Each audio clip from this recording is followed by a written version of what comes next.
and I posted that into that group.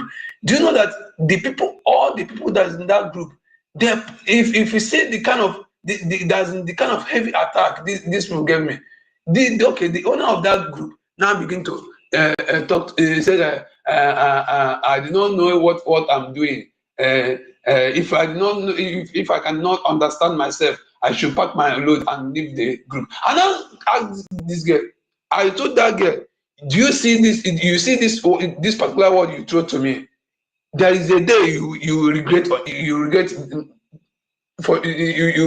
regret on this word you throw to me, because men looking at things that are going on, then I understand that this woman was coming in a wrong track. You know, this woman was coming in a wrong track. Both her speech, both her movements, everything. My God, I saw this thing in nature. So now, after all these things, you now find that anyone that's following this woman is a pure Fulani blood.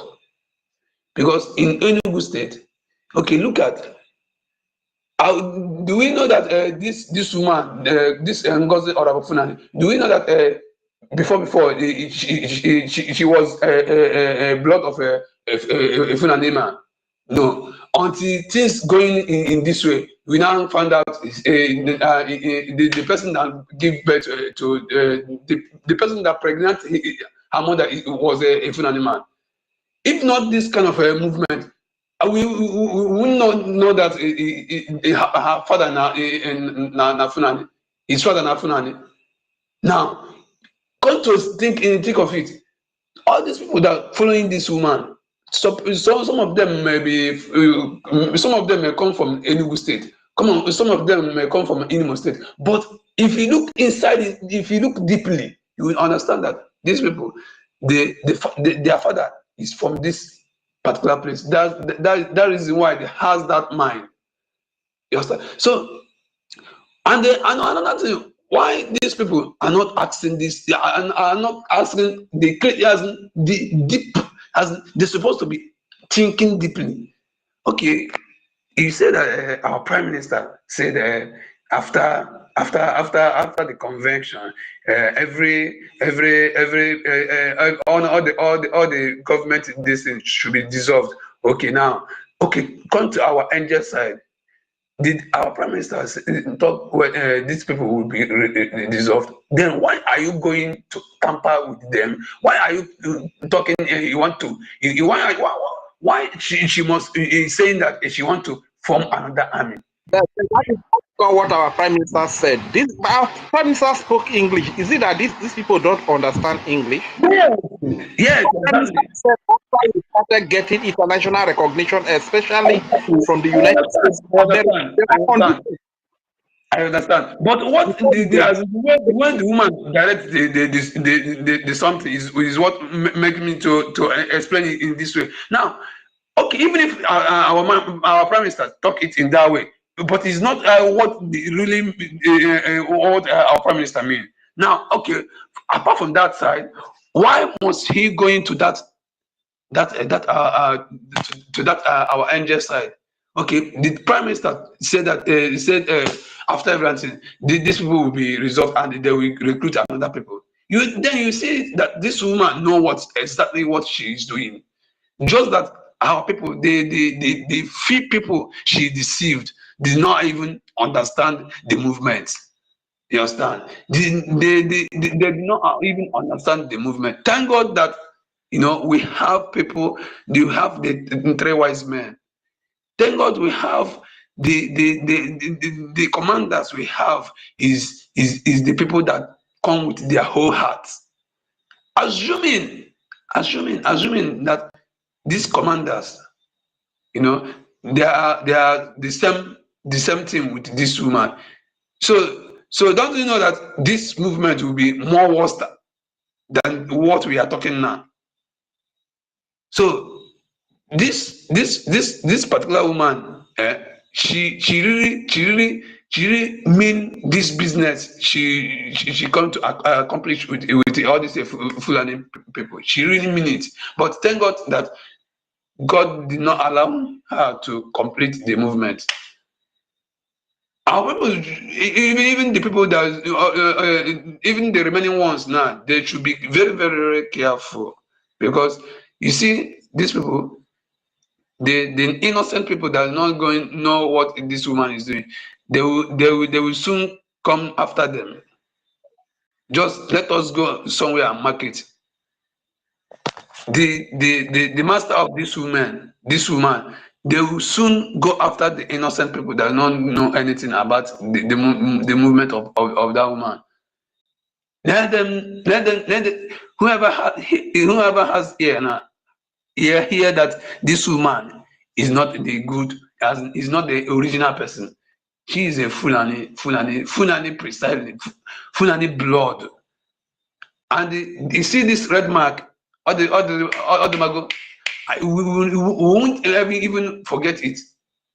We may forget about our what was it called? NGOZI, not NGOZI, Adadorama. We may forget that particular one because she later fall back, and she later even not even fall back. She obeyed the command, fall back. We may forget about her own, but you see this woman, we deal with him, as we will deal with her. Did you listen to our APM yesterday? You said? You listened to our APM yesterday?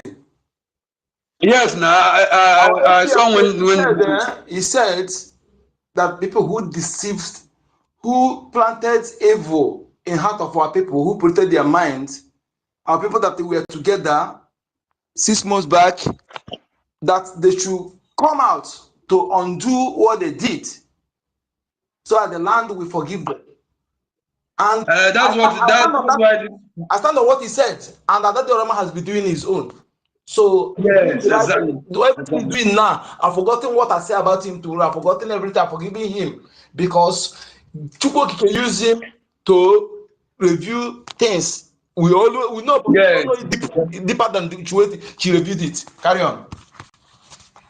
Yeah, exactly. So our people should understand this, and the people in homeland should avoid all those platforms they create that time.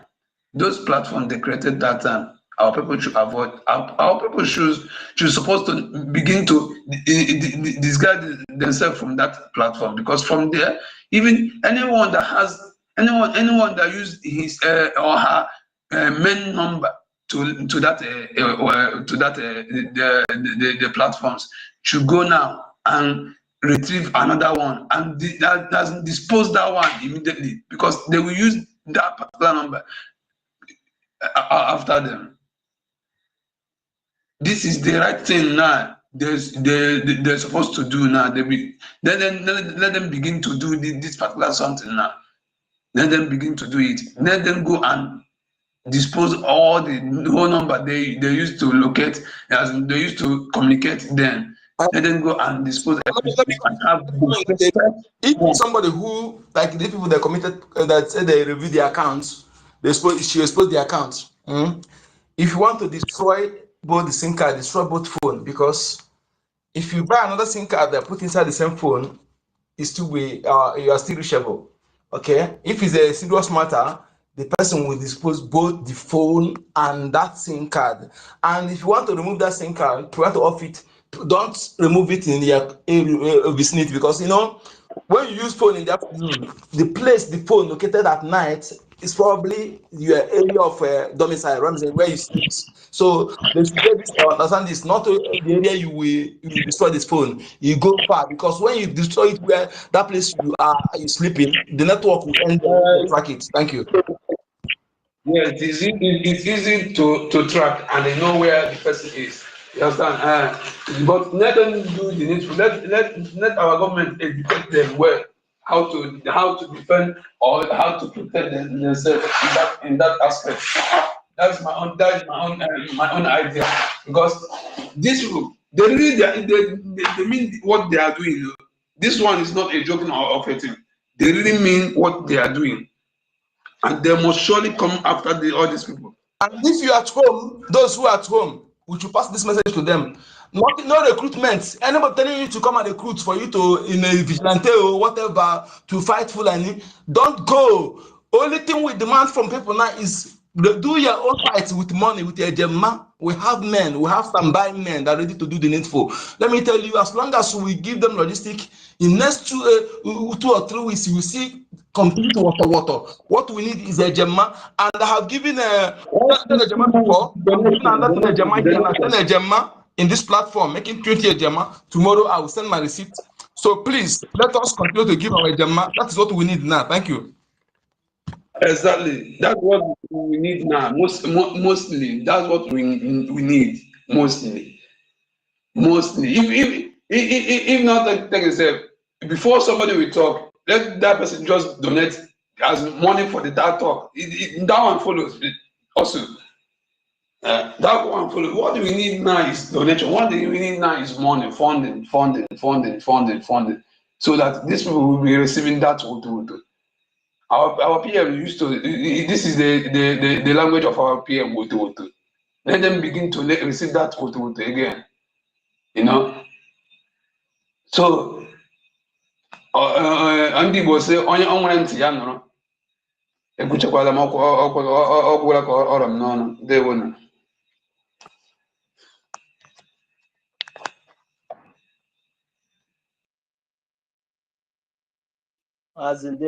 Ndewo. Thank you very much, Mazi. I see you, Sister Eunice. Good evening from here. You're welcome. And without wasting much time, I can see our own uncle, Mazi Ben Wabo. Greet you, sir. We are all here. We are live and direct. Yes. Thank you very much, Mazi and Anife. Please, you have the mic, sir. I'm there. 1 million in this voice look familiar. I don't know how to interrupt people, so I always wait for my hand and try to this keep this voice look familiar. Definitely. Sister Eunice, I greet you. I see you. Our Mary Tech, I see you. I greet you. So eventually you could know what I'm just saying is that about whatever that woman was saying on that call that she made about what our APM said, that thing, it doesn't mean anything to me. We all know at a point our leader Martin Namdekan began to insult everyone. In fact, at a point he regretted that he wanted to even to drop the agitation. Even God himself that created human being, the Bible told us that he regretted creating human beings. Human beings are very stupid people. They are very stubborn people. Even our PM at a point, he began so worried. The thing began to disturb him that you don't even know how to control these people. Our people are very stupid. You understand? So they don't even need to be convinced. I mean, the evidence of this woman doesn't have sympathy. She's wicked. She's evil. She don't sympathize what is going on ground, on what is happening to our people back home. She doesn't even want to know that. You understand? She doesn't even. I mean, that's why I don't even want to hear her voice. Her voice, in fact, her voice pissed me off. You understand? That's why I say that day I said it. Even I can't forgive a betrayer. You understand? I will put gun on you because you are trying to take my life, especially when we are fighting for freedom. Like the people that we know that Nigerian system hates us very much. We know even before many of us were born that this country hates our fathers. You understand? How can we start playing with the devil? God did not play with the devil. Rather, he threw him down from whatever heaven. You understand? Nobody does that. And so some people who say, oh, for these churches, this church, they are wicked. I'm telling you the truth. The Bible that I read from the Old Testament, Abraham was a man of war. Moses, even in Egypt, the Bible told us when he saw the people that were killing his brother, maltreating the Jewish people, the Israelite people, he had to kill the Egyptians. You understand? When the other day he found that the two brothers were fighting, he had to settle the fight and blame the one that was faulted. And the one that was faulted began to say, "You want to kill me the way they killed the Egyptian." Then the man knows that the news must have been spread. He has to flee. You understand? Even Abraham would have left Lot when they took him and allowed those people to kill him. So all these people, pastor, this pastor, they are evil. You understand? They are the most wicked people that ever happened to our people. You understand? Because all these killings, they have not said anything. They have not even uttered a word. And when we go on the pulpit of international and start saying stupid things, you understand? So it doesn't make any sense to me. What we need is now is if you are coming back, come genuinely, come with your heart and do the right thing. You understand? This woman, she have showed her red flag. Her word is a red flag. Her action is a red flag. In fact, everything that she do doesn't even show that she wants the Biafran thing. You understand? How can a person fighting for freedom will tell you to go to Enugu governor and meet him and ask him about what he's using the money to do? It doesn't make any sense. You understand? And some people keep on trying to defend this woman on social media, trying to protect her. You see that these people are wicked people. They are not genuine.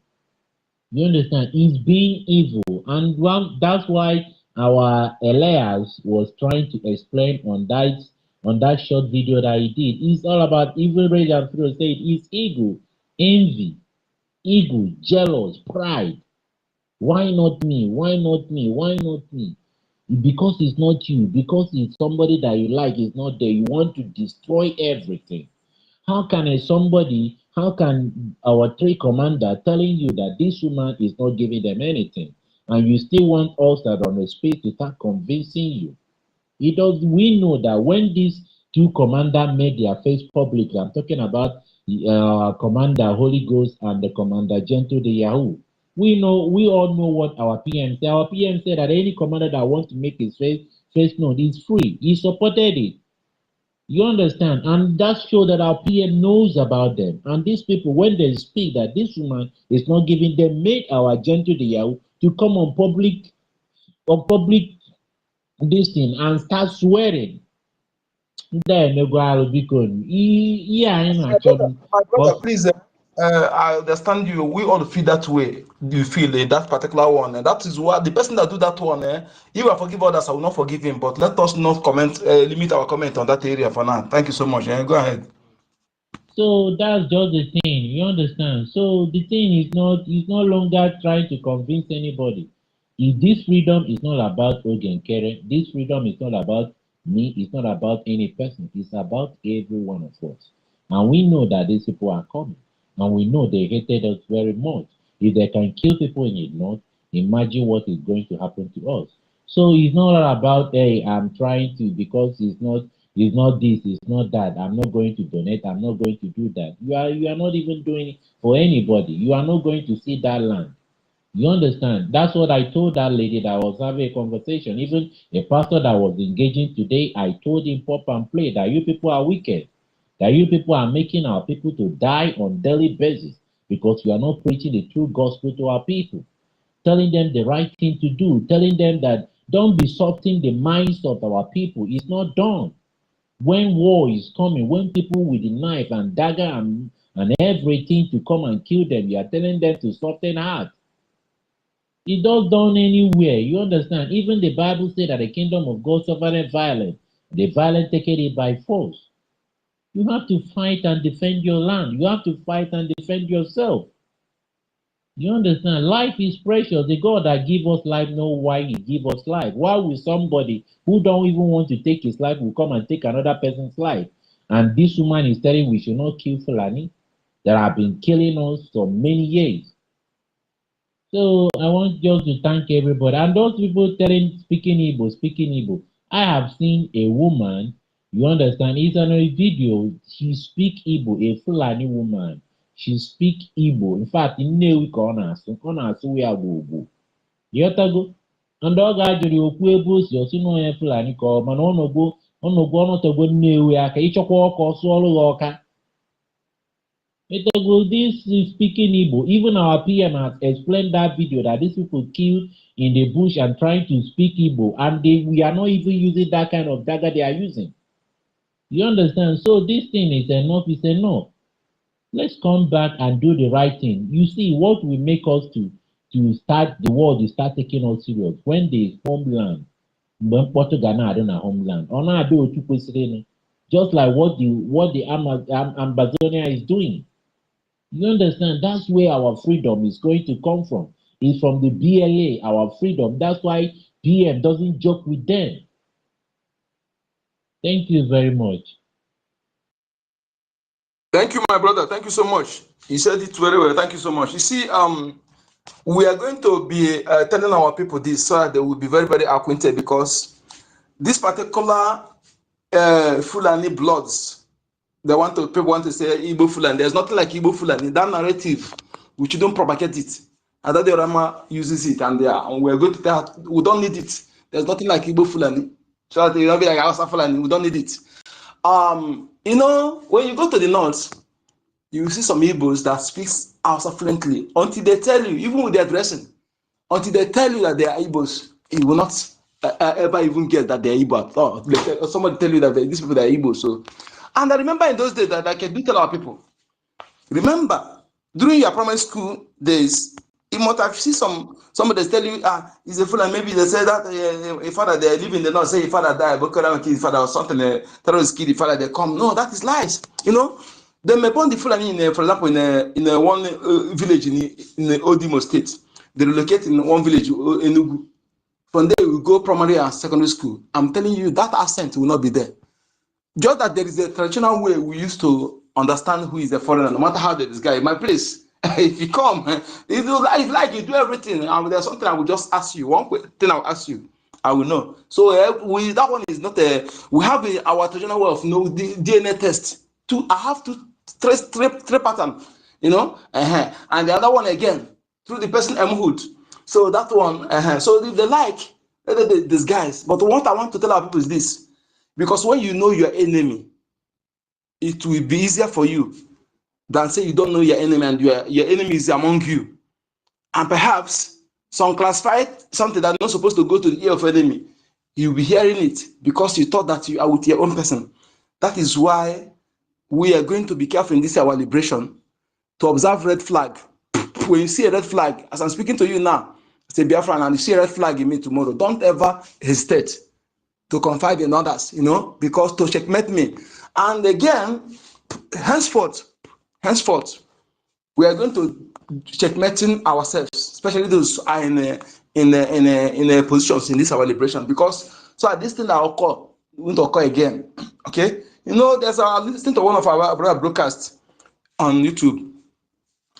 This is I think Biafra Watchman TV. That our brother is trying. Please, if you have not followed him, go and follow him. Okay. He's trying, and draw my memory to, because when I want to post something, you quote the person. Yes, it draw my memory to our way of life. That is why it was difficult for these colonial invaders. It was for them to carry out indirect rule in our land, because one person does not make decision. You know, that is why they acknowledge that we are the originator of democracy. We are originator. Okay, before one person don't take decision, when you tell this person, you say, okay, let me go ask my Omona. Omona will be thinking their own. Then, Umokrobia, Ndintrobia, that is youth, Ndintrobia, that serve as police, then, police and guards, they will go and they will also contemplate, discussing about, deliberating about the same thing. Then, Umada, and the Umada, yes, they will be deliberating. You know, this will have a separation of power then, and that thing, you make them to difficult from in doing those things in our land. So we're going to this time around, we shouldn't rely on waiting for this kind of thing. When we see some people, individually, we do our investigation about the person who can carry it out, or even if our government will appoint those who will be on the ground doing such thing, you know, because we don't want all this thing, because with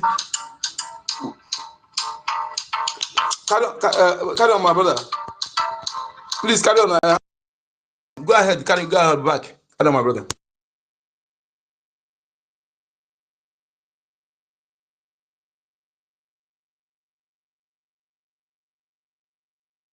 Please go ahead, okay? I'm having a go ahead, Albert. Let me somebody's calling me. Yeah. Good evening, good morning, good afternoon, good night, my people. I've been a little bit busy.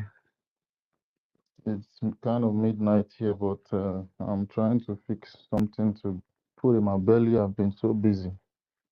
So bear with me, my people. I've been so busy though. All day I should have said some things about APM's broadcast yesterday, and we listened to Adadi Rama's broadcast today. A lot happened yesterday when our acting prime minister was live. He said a lot of things, and the broadcast that he told us to watch. I mean, the meeting he had at the Congress about Christians persecuting Christians was one hell of a bomb, man. While I was watching that, I was just listening to that woman, that particular woman that he told us to listen to. That woman is a Zoo woman, and it was very obvious that she's a Zoo woman. They asked her some questions, some straightforward questions, for her to answer a yes or no. For them to, determine maybe they are going to put Nigeria into the list of Christians persecuting Christians. They asked other people, and they answered yes, because of what was going on presently, what has been going on, and what's still going on. You understand? So that priest that was there, was he a priest or something? I don't know if he's a priest or if he's just a deacon, or I don't know the position he has, but he literally said yes, that Nigeria should be added to that list. But the woman was speaking big English, so that she's going to, swindle a lot of them. And I was just so happy because those men, they are not they are not stupid. That kind of black woman was speaking with them. They are literally speaking with an Englishman, thinking that you're going to use English to scatter his head. It's not possible. He was just laughing. After he asked the question, after her reply, he would just laugh and be like, all of what I asked you, you did not answer me.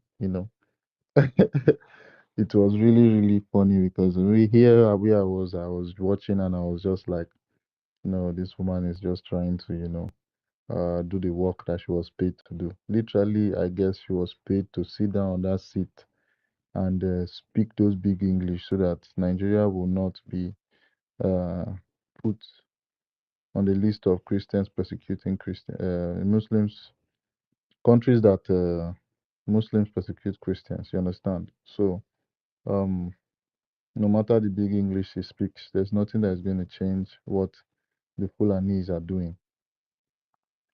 And yes, it was just a whole lot. She kept speaking and speaking, and at the end of the day, I believe those men that were to judge after the meeting really, got to the end of the discussion, and they decided. Actually, I heard the story that came out from one of their mouths about the man that if as a Boko Haram or a Fulani bandit shot, and luckily for him, he didn't lose his life. He was alive to tell the story. That story got to that Congress, that table. I was so happy, that this man listened to us, listened to whoever brought that story on that table. And Trump, that is going to Trump being their president, the president of America right now. If he listens to that meeting, he's going to listen to that story. And at the end of the day, he knows that that story is worth putting Nigeria under the list of Christians being persecuted, the list of countries that Christians are being persecuted. So I believe Trump administration is going to do the needful. Biden's administration and Obama's administration literally took off Nigeria away from the countries that Christians are being persecuted, and that showed a very crazy pattern. Trump came, took off the USAID because, you know, the whole takia about the USAID is that they are going to put it out. They are the one, Nigerian state are the one that are orchestrating this particular plan of, you know, sponsoring the bandits, the Fulani militia to kill, kidnap, and, you know, do all bad things, rape, do all bad things to Christians. And at the end of the day, the money that should be channeled to these Christians that they are doing the bad things to, like they are, you know, maiming and killing and kidnapping and raping, they will still channel that money to go back and buy weapons to fuel the already weapons that they have. You understand? To fuel their armory. So Trump did a first move by holding on to the USAID. I'm so happy because that alone is going to cripple the zoo. First off, that alone is going to cripple the zoo. Then we'll move to putting Nigeria on the list of Christians persecuting Christians. And I hope, I just hope that Nigeria will be very, very stubborn, you know, for them to, you know, continue the persecution of Christians, so that US is going to, you know, put the sanctions and do all the needful things. If it's possible, I would want them to, you know, take it to the very next level where if they see that the president, I mean the legitimate president, Tinubu, the drug lord, if he feels stubborn and does not say anything about the killing of Christians, he's going to seize his assets, the assets that he have. I don't know if he have assets in America presently, but every single asset he has, he's going to confiscate them anywhere he parks his private jets, private planes, and all those things. They're going to confiscate it,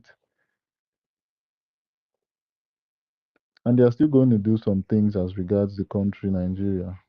I mean the contraption, because that's not a country to me. A country where people die every day is not worth to be called a country.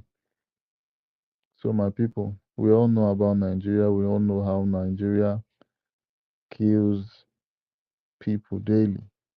If you're not being killed by the militia, if you're not being killed by Boko Haram, if you're not being killed by all those bandits scattered all over indigenous people's land, you're going to be killed by the army, the police, the air force. That these same bandits are being reintegrated in, you understand? Because all their forces, you hear that 3,000 repentant Boko Haram, people that just freshly repented. How can you tell me that someone that has killed over 7,000 people will repent and wear a Nigerian police force uniform to come to my father's land to come and protect me? Is that not madness? Trump hearing this kind of thing would never, ever, ever, would never support it. Someone that has killed thousands of people, so even if it's just one person or 3 or 4 people, how dare you give that person uniform and reintegrate the people, that person to where innocent civilians who don't know how to hold weapons, who don't know how to handle guns, and very innocent people, you integrate them into their lands, into their markets, into places they occupy, claiming they are there for protection. They are there to protect the land. All these people aid the bandits, the Fulani bandits, to perpetrate the act of ethnic cleansing all over the contraption called Nigeria. Just yesterday, there's a guy called I think Rufai's son. This El Rufai's son. I think his name is Bashir. Is it Bashir Rufai or Bello Rufai or something like that? He threatened some people online, some Southern Kaduna people, and those Southern Kaduna people are still the Hausa people that are left. So, some Hausa people are still left around the Southern Kaduna axis, and there are some Igbos that are there. There are some, other tribes, Nupe, TV. This particular Kaduna area in the southern part of Kaduna, he said that the Fulani is at that place because Fulani generally I take them as bandits. I don't care about anyone that tells me that he's a good Fulani or is this or is that. As long as you're a Fulani man, you are speaking the full Fulani language, you are a terrorist. You are a what? You are a bloody terrorist. Yes. So he told them, he threatened them that he was talking some things about President, the drug baron President Tinubu. He was saying some things and he was insulting him. At the end of the day, he said, as long as Tinubu does this, that the Fulani bandits are going to continue doing what they are doing in southern Kaduna. And what are they doing there? They are taking over communities. They are massacring people, taking over people's ancestral land without remorse. They are doing this as a normal thing in southern Kaduna. He threatened people online before he deleted that message. I don't know how many of us saw that message, but it's something that I can post here. In fact, I'm going to post it on the comment section now. Let me look for it. Let me look for it. He posted it, and at the end of the day, he deleted the comments because people were on his head, people were on his neck, telling him that so thing happened, that so you can come and threaten people online, knowing that this is a terrorist act. Just give me a second. Let me look for a place where it was said. So he actually said it, and people were on him, people were on his neck, telling him this and telling him that. And at the end of the day, he was forced to, delete that message, and do the needful and ask for forgiveness. I think he just wrote some things on. Yes, He said it is stupid. Okay, blah blah blah. Southern Kaduna residents will keep saying shege if they continue to attack indigenous Fulani headsmen. This was what he said. Southern Kaduna people will keep saying shege if they continue to attack indigenous Fulani headsmen. Then he came after I deleted that particular tweet. He said my tweet about Southern Kaduna residents and persecuted Fulani headsmen was in bad taste and also badly written in an attempt to, make a point, blah blah blah. I apologize for those that did not know me, for those that know me and are aware. Like, are you for real?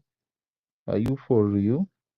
You came and put out a threat that Southern Kaduna residents will keep seeing shege. That means your dad, El Rufai himself, is an accomplice to whatever is going on with Southern Kaduna people. This man is a Fulani man, a very, very strong Fulani man. I was just, devastated when I saw this, and I was like, The international communities are going to see all these things, and they would still not know that these Fulanis in this place they call Nigeria, every single one of them are terrorists. For a particular man, and this his father is seeking for presidential blah blah blah in 2027. I heard that he's seeking to be the president in 2027. Imagine this kind of person being the president. He is ready to overthrow drug lord Tinubu, a terrorist. By that 2027, I don't know how it's going to be. In Nigeria, I know Biafras would have left them. Then they will be with Yorubas trying to hold on to Nigeria. I don't know how they are going to do it, but his plan is for him to be the head of Nigeria. His son is literally threatening the southern Kaduna people, saying that as long as they are attacking the Fulani herdsmen and attacking the Boko Haram people, he was calling Fulani indigenous, meaning that they are indigenes of southern Kaduna. How? Everyone knows that Fulanis are not indigenous in none of the land they amalgamated both from the south, from the east, from the north to the west. None of the contraption called Nigeria has Fulani as indigenes of any part of the land. They are what they call invaders. They are what they call um, terrorists that are, invading people, grabbing people's land, and doing all this. And they are the main perpetrators of uh, Christians persecution of Christians. So with all this, I hope Trump is seeing everything and he's writing everything down, keeping records, literally, because all these are what will be used against the Fulanis when the time comes. All this will be evidences that will be used against the Fulanis when the time comes. Everybody knows that the Fulanis don't have any piece of land in that contraption called Nigeria. They don't have anywhere to stay. They have entered every nook and cranny of our land just all because of Buhari said they are citizens too. Because it was Buhari that encouraged them. Buhari literally encouraged them, told them that every Fulani man, including the bandits, are citizens of Nigeria. And for this reason, any of the headers that carry cattle, that carry gun, must use that gun to what? Defend themselves. Imagine someone coming to your land. Let me give an example of United States now. Someone coming to visit United States, saying he wants to come and start, cattle herding.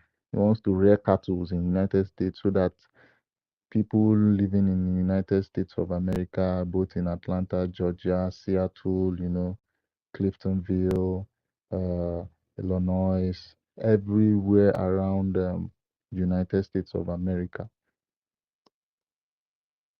saying that you want to sell this cattle as meat consumption and any other thing, but it's for money. At the end of the day, he says that because of one or two things about his selling of meat, he will have to carry weapons to defend himself, and the weapon that he's going to carry will be a gun. Trump can never let this happen in the United States of America. He will know that this is a terrorist move. But presidents from the president that Nigeria had since 1993, and they have been letting all these people walk around with arms. Bala Mohammed made it in law. He put it into the constitution that Fulani herdsmen are going to be walking around with guns, all in the name of protecting themselves and their car. And this is where the persecution of Christians comes in, you know, because invading people's land, going into their farms is one thing. Now carrying weapons, saying you want to use it to defend yourself when those people come. These people already actually know the pattern the pattern that goes with this invasion in other countries like Burkina Faso, countries like Ghana. They know how they dealt with them. The people that dealt with them in all these countries, guess what? They are not their armies. Oh. Now, indigenous people, indigenes, like we Biafrans that are in Biafra land. That's why I always say it in my mind that we never wake up. If to say we don't wake up, Biafrans, they see all these people. We for don't, do one or two things. You see what is happening in Yoruba land now. Yoruba people are waking up. Although we have our Biafra Liberation Army, they are doing the needful. But Yorubas, they don't even have an army.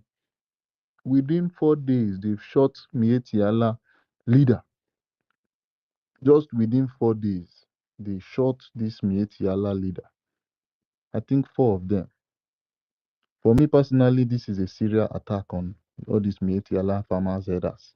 They said they are one, oh, but I think they are already fed up with the killings. I think they are fed up with the killings that are happening in their land with, Fulani herdsmen attack. They are killing their leaders.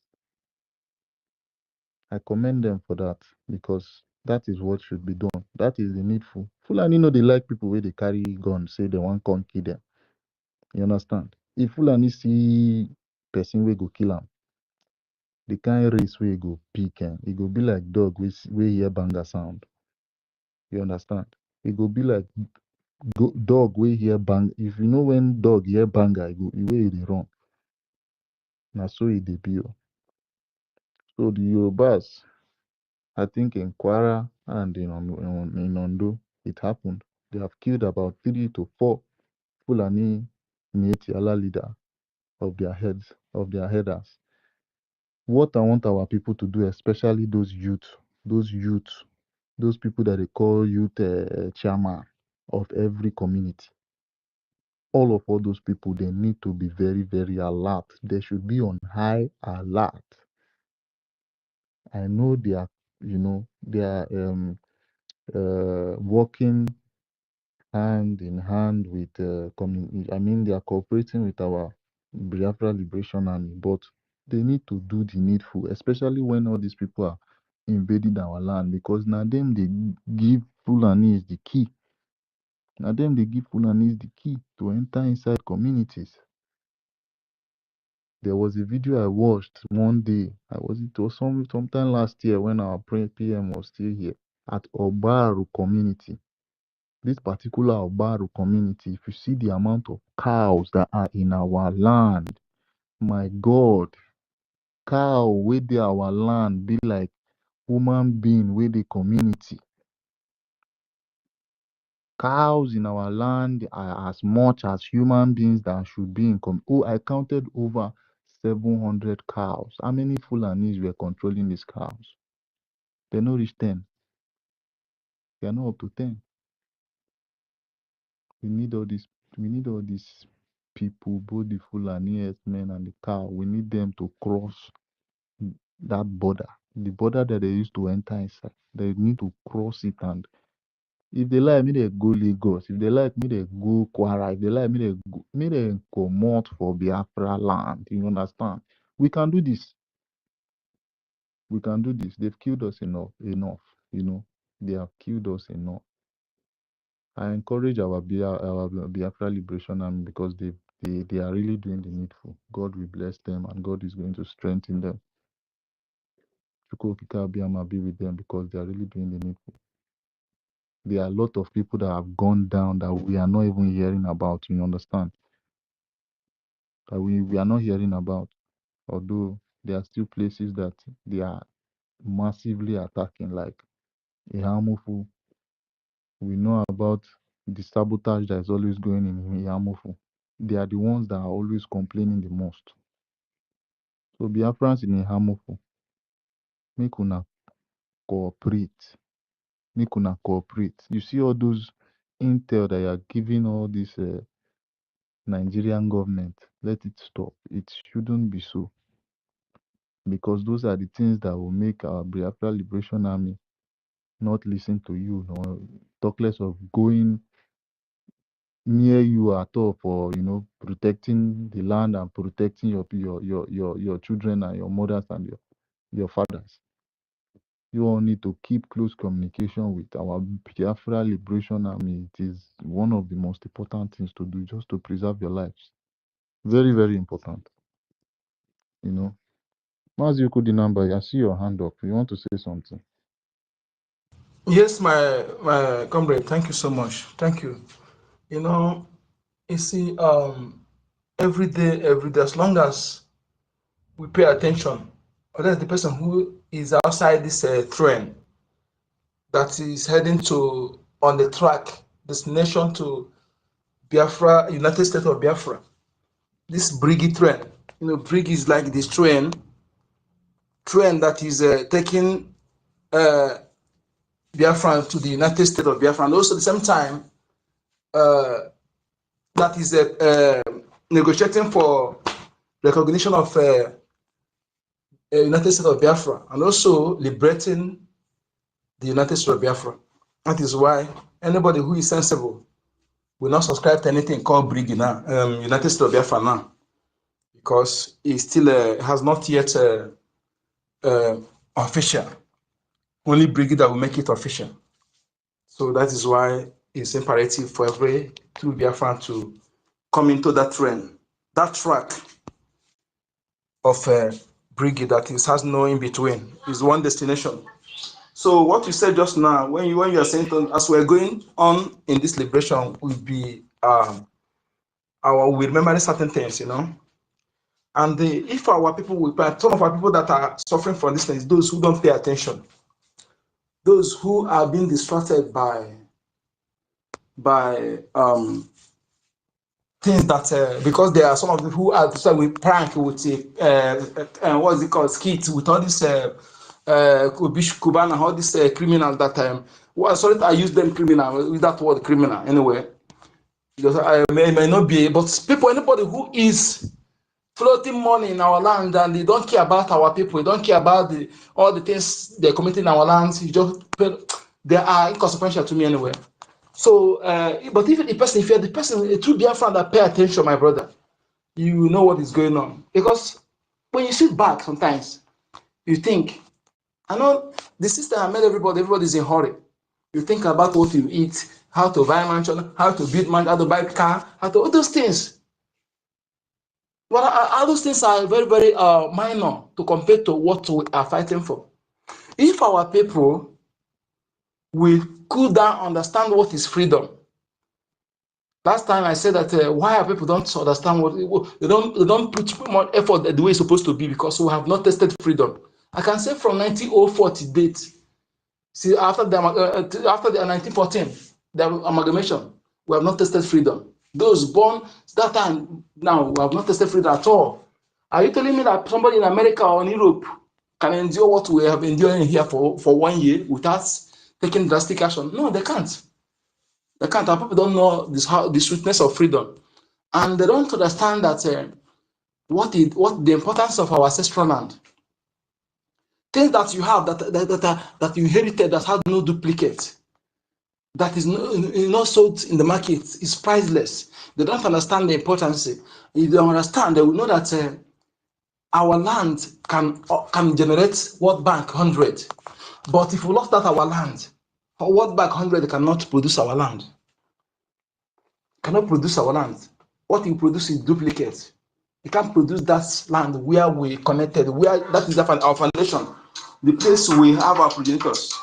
Okay. Oh my God, my landlord. My landlord, please go ahead, my brother. My landlord is calling me.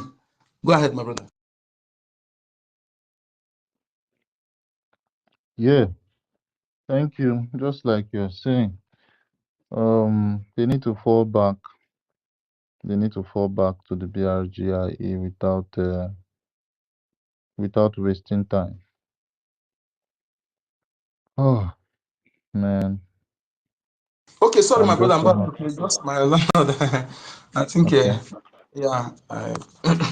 So, if our people understand this at this point in time, and they know that they have deprived us many things, our history, many things.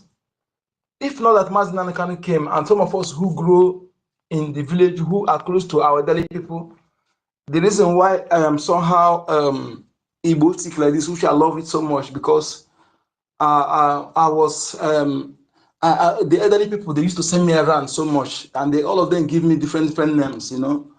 And I am close to my father. Was close to my father. I'm not the the second to the last out of 11 children. So, and I'm close to my father. And after my mother, I am the one that know my father very well, because I'm close to him very well. I used to lie on his chest as best friend. He told me many things. I know, and I know many things. Okay, and including my mom, things I learned from them. If not, there are many of our people who don't know anything about who we are. I know. And if we fail to get this freedom in our generation, I'm telling you, the next generation can't do anything. They can't do anything. Our land, our race will be exterminated. You know, when you lost your culture, you lost your tongue. Let me tell you, outside people now, outside people may be existing now, outside blood, but their culture have been diminished. Everything about them, what makes them outside people? Only the language left. If they change food now and the Hausa language diminished now, I'm telling you, Hausa race has been exterminated. Despite you may see somebody who carry Hausa blood, but that thing that makes them, that thing you can use to identify them as a Hausa person, their tie, their cultural heritage, their food, the organic food, you know, their custom and tradition. When all those things are taken away from you, I'm telling you, that is your identity. That's your identity, and then what you are is you're a slave. The one you adopted, the one that you are used, that replace that yours, that's your original one. Those who own that one, you are slave to them. That is why when I begin to ruminate the game played by these people, these Islamic people, when they come, you take Africa and adopt their name, Arabic language, some Arabic culture. You know, these things are systematic slavery. And these people come on their own side again, they bring you, adopt their name, and because of us, our people, how many of us have seen the Western bearing our names? Are their name better than ours? Answer is no. So all these things is what I'm thinking, that we need to do something fast. Okay, look at it now. In our land, no our children, no language. I mean, no history. And we don't know the crime, level of crime, or the rate of crime they committed against us. Those who do that, there's no country in this world where people don't know their culture, the history. When you don't know your history, it's like somebody who is going to a place, you don't know where you're going, and they don't know where you're coming from. How would you know where you're going? That is exactly what they did to us. You know, it's a very, very big crime against humanity they committed against us. And now I go to school now, what they teach our children is Islamic language, Christian, CRUK. And all this, let me tell you, whether you like it or not, that Islamic language is combined with the Arabic culture. 80% of that thing that you say is the Islamic religion is 80% Arabic culture, their culture. This one again is also 80% Western culture, whether we like it or not. And our people, our children, they don't know our own. And our these contemporary parents, that they are not concerned about that. They're not concerned about that. It's very, very it will be disastrous if we fail to restore Biafra. And I want our people to understand what we're doing, to know that no matter the highest achievement, if you are part and parcel of those who restore Biafra, you supported financially, you have achieved more than somebody who built a state all over the world. You have achieved, your achievement is greater. I'm telling you, that is why I am begging our people, if you have a place you can lay your head, if you have if we don't a Biafran person who know what is going on, not supposed to be having 1, 2 car, 3 car. When you have 1 car, or you having building hotel here and there, when you that land is in fact that people want to take it away from you. You must fight to secure that land first. That land has no duplicate. If we lost it, there's no place again will be in this world that will be our home. Our race will be stateless. We'll be stateless. those who are alive. And let me tell you the plan of these people. You know, when we say anything, we don't say because we speak based on credible intel. They have actually done the experiment by trying to take 10 years, between 10 years, 5 to 10 years, and they want to radicalize them. And when they bring them come, they have the mind of Fulani. They hate our people. They do things for the interest of the Fulani. So they see that it works. I am doing this. Mas Naka said it. Example is a Emeka Ofo hate our people so much. He do things for the interest of Fulanis. That's a plant, a power plant built by patronage.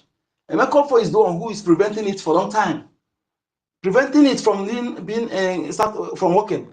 Okay, there are many of them like that. After many of them like that, and these are the people. Most of them are the people who during after Biafra genocidal war, those who sabotaged Ojukwu. We must understand they are the people who occupy leadership position in our land. Then all the leadership position, those people who sabotaged, who work for the interests of the enemies, they are the one who occupy leadership position. We should understand why we have more saboteurs today and why we have infiltrated blood. Okay? So these are the things that when people talking, how do you get here? Why are people to say? You should understand that it's not from us. It's not all these saboteurs, all this nonsense thing that happened today is not from us. We are most united race on this planet Earth. And very truthful, crime-free. Those who came to our land, when they could stop these people from invading our land, they came to know why we are so difficult, unlike other African countries that they conquer very easily. You know, they gave their reports. So all things that started deteriorating during that, what is it called, after that Warren chiefs, when they succeeded in invading our land, and they see that indirect rule was very difficult for them because of our system of government. You know, where we have decentralized system of government, not centralized, where one person makes order for people. So they see it that we already have the best way of governance, where our women have say. And the first ever written constitution on this planet Earth that inclusive of women leadership originated in Igbo land. That time is what we are using in CVD, a cargo writing system. All these things, when you talk about Benin world, that is not Benin, it's the Migodo war. But now they have to call it Benin. What they write in those war was this cargo system and mathematics and chemistry, everything. Okay, see, so but when they see all those marvelous things, they Britain, they destroy those things. They took those, certain things they put in their archive, you know. So all these things, there are things, Masna can say something. There are things that they cannot be reviewed now. If you review it now, all this lie they told about in the world will be, that thing will destroy, and the place you can go, we dig for all this archaeological investigation in our land, it will not be reviewed now. Okay, when place like that, then when you dig those things out, all these lies they have told, so everything will be. That is why one of the reasons again they are preventing Biafra. But that one is aside. I want our people to understand that when you see yourself, because I'm telling you, there's nothing gives me joy than speaking about this Biafra. There's nothing that gives me sleepless nights than this Biafra. I'm telling you the truth. And if you are not having the same feeling, that means you may not be among those choosing for their mother's womb. Yes, I'm telling you the truth. Not everybody. And that's why I'm saying that I speak for myself. The only people I can vouch for are these two leaders we have. Yes, after them, I count myself, you know. So, and the other person know their own. That is why we must also be vigilant. As we are fighting this, we will checkmate ourselves. Checkmate me, my brother. When you see a curriculum movement that look like red flag, raise the alarm, okay? Raise the alarm. And we must also understand what it means to say unity of purpose, because our people don't understand it, okay? But I want to start to work and explain our people to in Igbo language, in our local language, how they will understand it. Although these Bible robbers, these Fulani Caliphate planted Bible robbers that they planted to deceive our people as Christians, they have succeeded in dividing our people from grassroots. People are not paying attention this area. We are not paying attention. And when you are telling our people that Christian brothers and sisters, they think that you are attacking what they believe. No. What we are saying that the people who are leading them, they are the worst thing. The worst thing that will happen to people is for you to have your enemy parading himself as your leader. Okay, your enemy giving you advice, you know, that is one thing that will happen to you. Just like the kind of governors we have today that are swear allegiance to the caliphate, those who want to conquer us. Don't you see that is a very troublesome thing? If you survive this thing, I'm telling you, it will be something that we will not allow anybody to penetrate in 1,000 years, because the mountain before us is not a little mountain. Our enemy have succeeded in planting their agents, their puppets in the leadership positions, and that is why we have many mountains. Okay, that is why sometimes the world will look. Those who claim they represent us in our region, they are not speaking about the killings in our land. Then when you look at it, my brothers and sisters, how do you expect those people outside to talk when those who claim to be our governors, religious leaders in our land, they are not speaking? When somebody like Bishop ANNANG, who claims the bishops in every state, where they are not speaking, you call yourself as a Christian, my brother, nothing represents you as a Christian in that contraction, because the constitution of that contraction does not show that there is a Christian in that contraction, because not even film mention Christians in constitution. And those who call themselves your leaders in Christianity, they are not concerned about that. And you, their followers, you don't even pay attention when we talk. You think that you come to defend them. You think that they love you more than us. Some of you think that those pastors and everything love you more than us. No, they don't love you at all. Because if they love you, they will be making case. They will be speaking against that thing. Why they don't have anything that represents you as a Christian? Have you people even thinking about this? Think they're making it up? Go and check the constitution. Tell me if you can see anything that represents you as a Christian. And again, when you are being killed at the Pope, the head of Catholic all over the world, we condemn the killing of Christian Muslims in Myanmar and in Iran. You know what I'm saying? But you that are Christian, they're following him as your leader. If you are being killed that you don't pay attention, I was thinking that you don't even read, but the time the BRGIE nations did their summit in South Africa, he applied to be an observer member, to be a member as observer. Oh, I said, oh, so the Pope even know what is happening in Africa. But the killings of Christians, it doesn't say anything. So it's a thing of question for you that call yourself Christian to know what we are saying. Okay? The need for you to join, stop paying your tithe to these criminals. Yes. Stop paying your tithe. Let us make it a campaign, an emergency. Put it as a state of emergency. We need this campaign for people to enter their ear.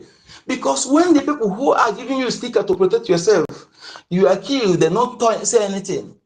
They tell you to do this, but they go about with the police and MOPO, armed to T security and bulletproof cars, private jets. They don't even build hospital where you can get free medical checkup.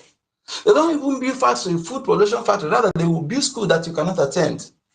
The kind of investment they do is investments deliberately, just like the one they take government. Didn't think that all these governors, they are not telling them the kind of investment they will do. The caliphate, they can buy investment they cannot do. If you don't know it.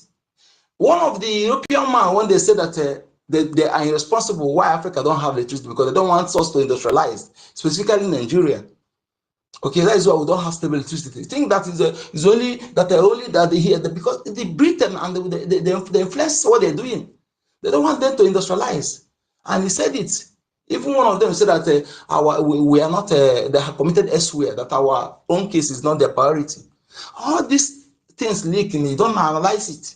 That you on your own, for you to come out, those you calling that the GO, that the reverend that divided you from your family siblings, no longer have unity of purpose in fighting their common goals because of doctrines from different denominations.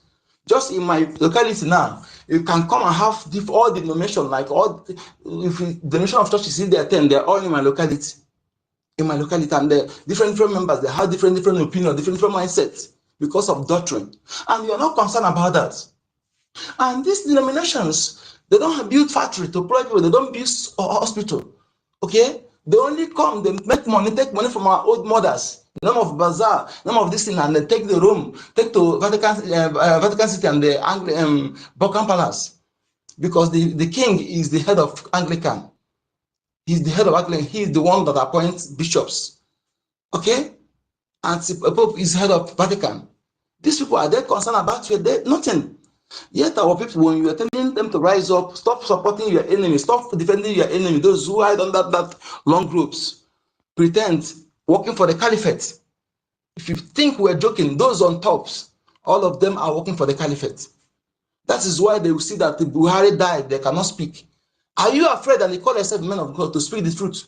Then you lie, Adeboye lie to the millions followers that the person in Asarok is Buhari. When Buhari have died, all the ex-presidents, we are seeing them. Obasanjo, Abdul Salam, where is that Buhari that just said that this person Tinubu succeeded? Where is he? Where is he? Are you asking those things? So my people, this is something that is really troubling. I'm telling you, if you're a true Biafran from that soil and you are not contemplating over this, you are not ruminating over it, I can say that either you are bring to reason is dead or you are filtered blood. Because only somebody who will see the killings of our people without feeling pain is a full and blood. The blood has no connection to that foundation. So my people, is very, very imperative. It's something that we need to take serious. Okay? And for me, I don't know another person. I'm telling you, I will make sure that if I have to die, let it be fighting for Biafra. What this nonsense Fulanis are doing, all these Lam are doing, you don't have the right to come to my land to tell me where to come to my land. I am the owner of the house. Yes, we choose those. We welcome you. We welcome Jewish to welcome Christianity. Yes, this two religion welcome you. Welcome you. We work together because you are peaceful. But the one that will come and say, tell me what to do, we don't need you, and they cannot have the right to come to my land. And with any of our people who come to bring it to near our children, we will not allow you. You go that side and stay. We are sending that warning now. We send that warning. I'm telling you the truth. Our land is last bus stop for you people. We don't need it. They don't have the right to tell us what to do, what to worship. Okay? And ours is a way of life. It's not religion. I see religion as a means of politics. They hide under that thing to conquer people's land. Look at our land in Africa. Islam has taken over everything. Arab, they want to watch it. This is something you want to do in our land. They want to do in our land. And all this mixed blood will be dangerous to our children. That's why if you have married a foreigner, my brother now, begin to teach them our culture, teach your wife our culture. If they're embedded in our culture very well, they will have that love. But if it's like of Obama, see what Obama caused us. We were jubilating. Your father is from Kenya. Look at how he dealt with us. He sponsored terrorism, sponsored Boko Haram against us. So we must understand the danger. That is why begin to teach your children who their enemy is. If you're a parent that when your children say, hey, please don't look for trouble, if they slap you here, turn here, don't look for trouble, go your own, Jaja, you're not doing that child good. I'm telling you, if your parents, you are the worst enemy of that child. We don't want to raise coward. Teach your children. I love Abraham Lincoln wrote a letter to his son teacher, say, teach my son to be gentle with gentle people and tough with tough people. He said, teach my son to stand and fight if he thinks he's right. Okay? And you have to teach your son. I love what my mother does. If you cry, come say, my mother will ask you, can you get there? You will come and say, your mate, I make you the cry. My mother will bring care and he will flog you, go back. But if you're an adult person, then he go and fight for you. But if you're not, he will flog you back. So that is how it is. Don't raise a coward. Don't raise cowards. We don't want cowards in our land. Okay? We want to raise children that will stand to defend their territory, to defend their value, to defend their identity, to defend their heritage, to know our culture. Your culture is the identity. It is your heritage. It is what makes you somebody, makes you a Biafran person. Okay? We cannot diminish ours and embrace us. Those who are embracing theirs, they don't wish you good. They want to enslave you. When you're all of your own lost and you choose their own, you become their slave. So my people, we must make sure that we teach our children who our enemies are. Begin to tell them who the Fulani. This is not you can call it nonsense, I don't care. They are teaching their children to hate you, to blow your head off with AK-47 when they see you, to slice your throat when they see you. Are they doing holier than thou? Holier than thou. The doctrine, I'm telling you, what my Christian brothers and sisters, I would like this for you to know this. Some of the doctrines in Christianity will be changed, should be changed, because that doctrine is called what makes Fulani kidnap you today. They don't have power, they're not stronger than you. I cannot fight you. They don't know how it takes to fight more than you. But as the teaching you'll be receiving from years is make you to be mentally weak. You see a warrior, a brave person, you become a weak person. Telling you to forgive your enemy, to clap here, turn here, be live at peace with your enemy. Do not judge. Why you have the law courts? Telling you if you stop here, turn this side. Then if I'm blind, I will go to that room with blind eyes. When John slashed somebody's throat, he told him to cheat this sword. He not ask him to throw it away. And sword is equivalent to machine gun today. They're supposed to teach their members that it's their right to defend themselves. Rather, they were telling them to fast a prayer where they are being, where blood are flowing. They are cutting their throat. They're telling them to fast a prayer. Why you're going with the bulletproof car? I'm telling you, these people, they are true. They love you. They are helping them to make you mentally weak, to cage you, to continue making you to wait before you see full and you will even die before they near you. Why you can stand and fight? Let us understand where we're going. You can't tell me that Suleiman in Awushi there, that making our people when they come in, if that is coming, even an 80-year-old man will kneel down for Suleiman in the name of that is coming. In our own land, that Fulani man bragging on private jets and starting our people. Can't tell me all these are Deboye, that all these churches that are using our people money more can, but they cannot speak when you are killed. They love you more than us. They're telling you the truth. Tell me, what are you benefiting from them? Can you tell me what are you benefiting from them? Do you know that they are the real grassroots divide and conquer? Because they gather you, they condition your mind.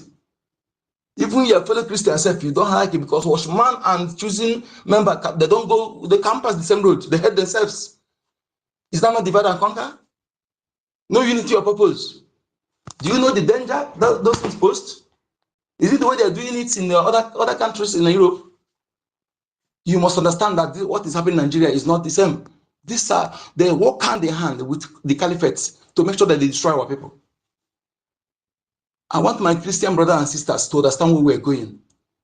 We don't hate what you watch, but we want to, because Islam come with their own with violence, but this one, they're doing their own slowly, systematically, killing you, impoverishing you, extorting you, and also making you mentally weak. You know that they are even destroying you more than those who come to attack you, because someone for them don't have died. They don't even know that they're slave. They don't even know. They asked one girl one day, if they give you 10 million, which one man of God placing laying hand on you. He said, you don't need that 10 million. At that hand, the man laying on, he said, is enough for her. Hi. I see. I know that in that hand, the man, even your father, if you don't know it. The only man that has the right to bless you is your father. No pastor, no reverend father have what it takes to bless you. In terms of blessing, your father, your biological father, have what it takes to say you are blessed and it will work. Just the same way you have the right to give you name. Just the same way you have the right to give your hand in marriage and say you are married, pronounce you married, not pastor, not reverend father. According to our culture. If another person have the right to bless child, Jacob's mother would not have tried to manipulate the body of Isaac. I mean the body of Esau to get blessing from Isaac. You would have find a way to get that blessing. It's only your father have the right to bless you, and that respect you're giving that man. You don't give your father that respect. Even they always say obey your parents. Why be submissive to your husband? But all the reverse is the case, and you'll be calling devil. Why you are the devil? Today they have marriage divided. Some wives want to listen to what pastor said, whatever father said, instead of their own husband. You tell me that marriage evil will not be there. Tomorrow you're calling evil. Why you are the evil? We must understand that we have discredited our land, foundation laid by our ancestors. As long as you're in that land and you are not respecting that foundation they laid, you'll be having problem. That is the importance of foundation. And when you desecrate it, it is you that's connected to that foundation will be suffering it. That is one of the things we are suffering today. We need to understand all this. Very simple. because those who brought it to you, they respect theirs. That is their own culture. Your culture. If we are the nature, God wants us to be incompatible, do things together. It wouldn't have made us to be incompatible because we're incompatible in organic food, we're incompatible in color, we're incompatible in tongues. Our incompatibilities also reflect to the way we approach our okike, our God. Okay, theirs is theirs. We have our own way of approaching our creator, and he recognizes it because it's the established way of our great ancestors. Even if you don't do other things, respect that cultural heritage, marriage system, and other things. It's for your own good because what you are eating is food they discovered. All the things they discovered, you are eating it, and they don't want to respect them. That is why we are suffering. I'm saying this is for us to know many things are happening to us, and we don't want to think very well about it. So, my people, it is imperative we fight. My mission is to make sure Biafra is restored. If I achieve that, I achieve the best. Thank you for taking your long time, my brother. You have the mic. Thank you so much.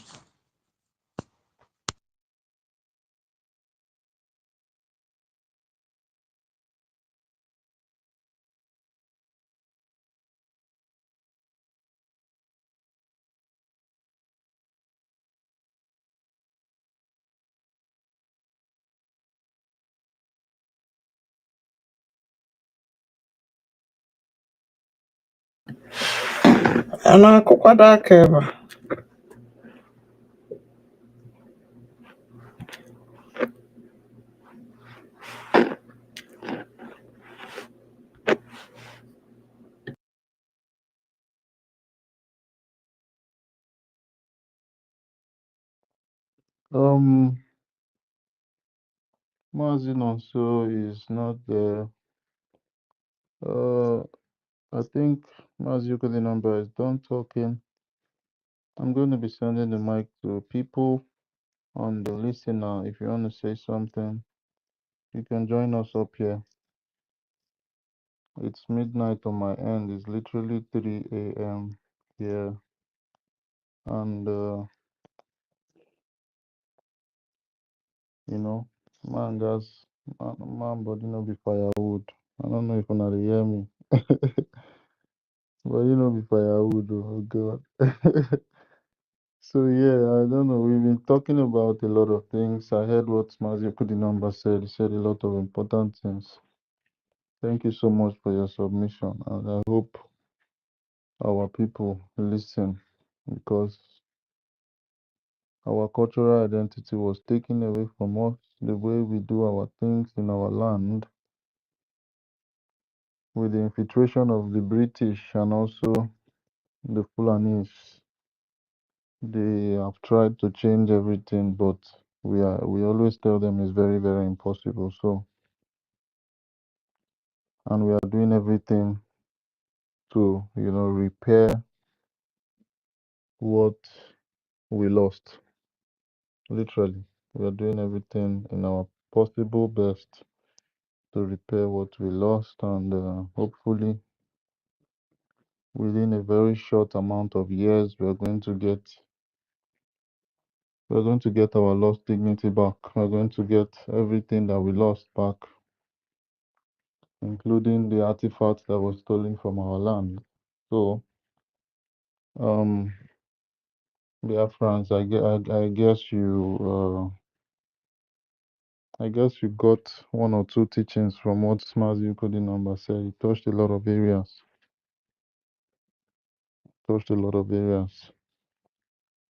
I just want to encourage us to fund our Biafra Liberation Army, fund our Biafra Liberation itself. There are a lot of things that we need to use money to do. So that funding is one of the most necessary things. Until we are liberated, we are going to continue supporting our government. It's one of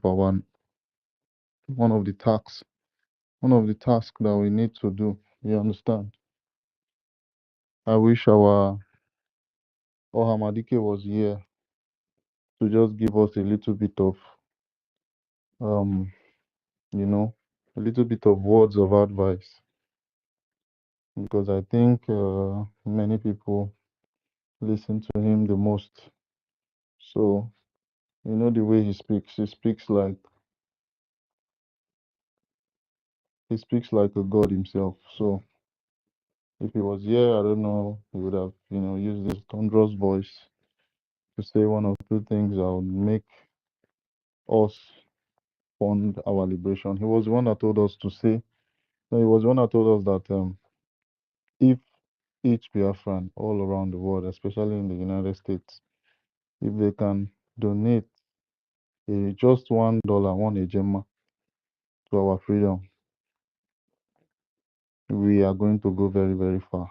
So please, you know, I don't know if you want him to still tell you in those words that you should donate towards your freedom. If you're waiting for him, I don't think you are. I don't think that wait should be, you know, should be necessary, because the same way he's saying it is the same way our acting prime minister is saying it. The same way our prime minister Simon Ekpa said it. Make sure you channel your funds into the right place, my people. Don't wait for me. Don't wait for Minister Snow. Don't wait for Honorable University. Don't wait for Honorable Minister Snow. Don't wait for Mazuko number. Don't wait for 1 million. Don't wait for 30. Don't wait for anybody, literally. Channel your energy to the BRGIE's pocket. And that is IPOB in USA and BiafraRepublicGov.org. Those are the websites that carry the right account to fund our liberation, okay? So I encourage us, nothing is too small. 1 ejema, 10 ejema, 100, 200, 500, 1,000, you know, nothing is too small. And I also encourage us to support the government in every angle. When I say support the government, I mean there is a part where you see the Biafra shop where you can patronize the government. By patronizing our Biafra shop, the money is going to our liberation. You understand? So, that aside, we still have the Biafran coin. The Biafran coin is there. We have enough coins. As long as you have enough money to buy, you're going to exchange it for coins. We don't have a limited amount of Biafran coin that is in the reserve. You understand? If you have 10 million in Gemma today, if you have $10 million, you can buy 10 million worth of Biafran coin, because we are in our liberation process and we need money. You understand? If you have 10,000, you can buy 10,000 watts, and it's going to be in your wallet as a stable coin. Nothing is going to minus from your balance, and nothing is going to add. It's just going to be a stable coin that you can access at any time, and you can, you know, swap for any other coin.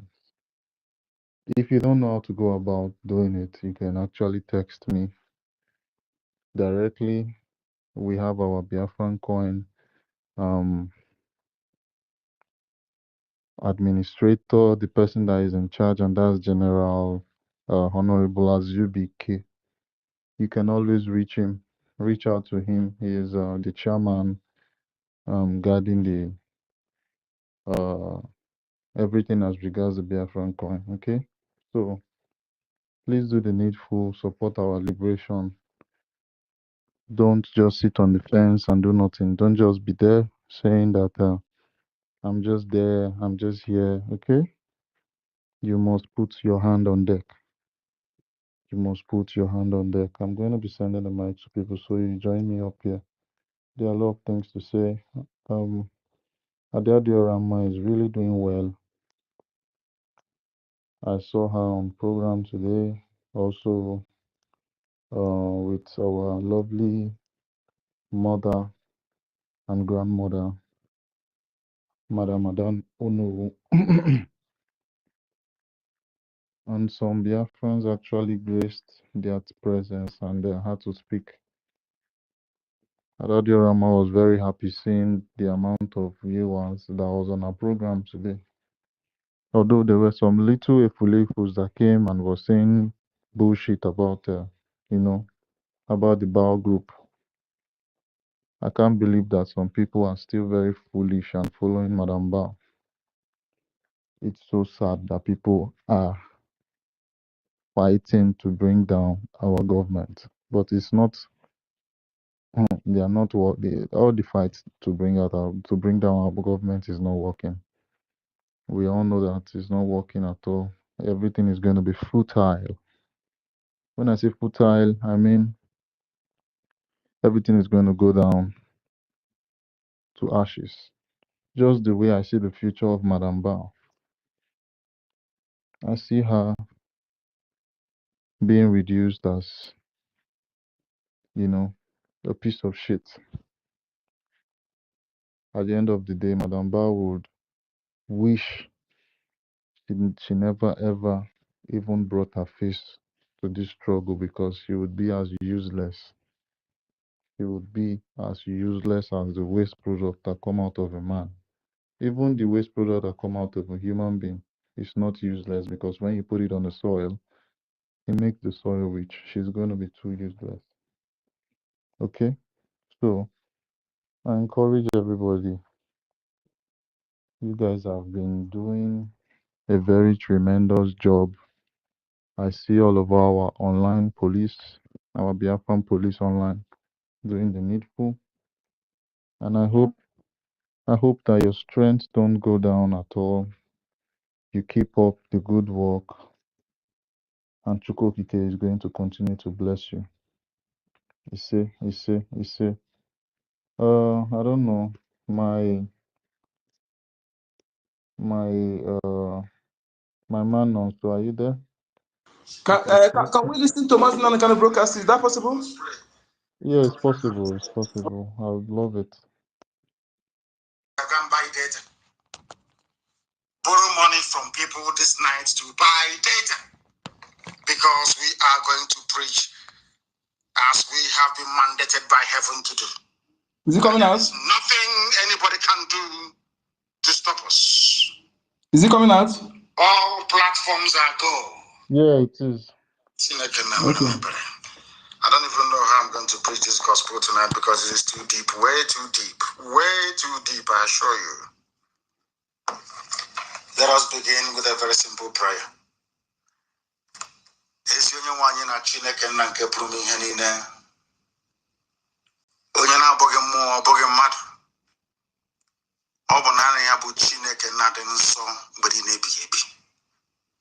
Jehovah,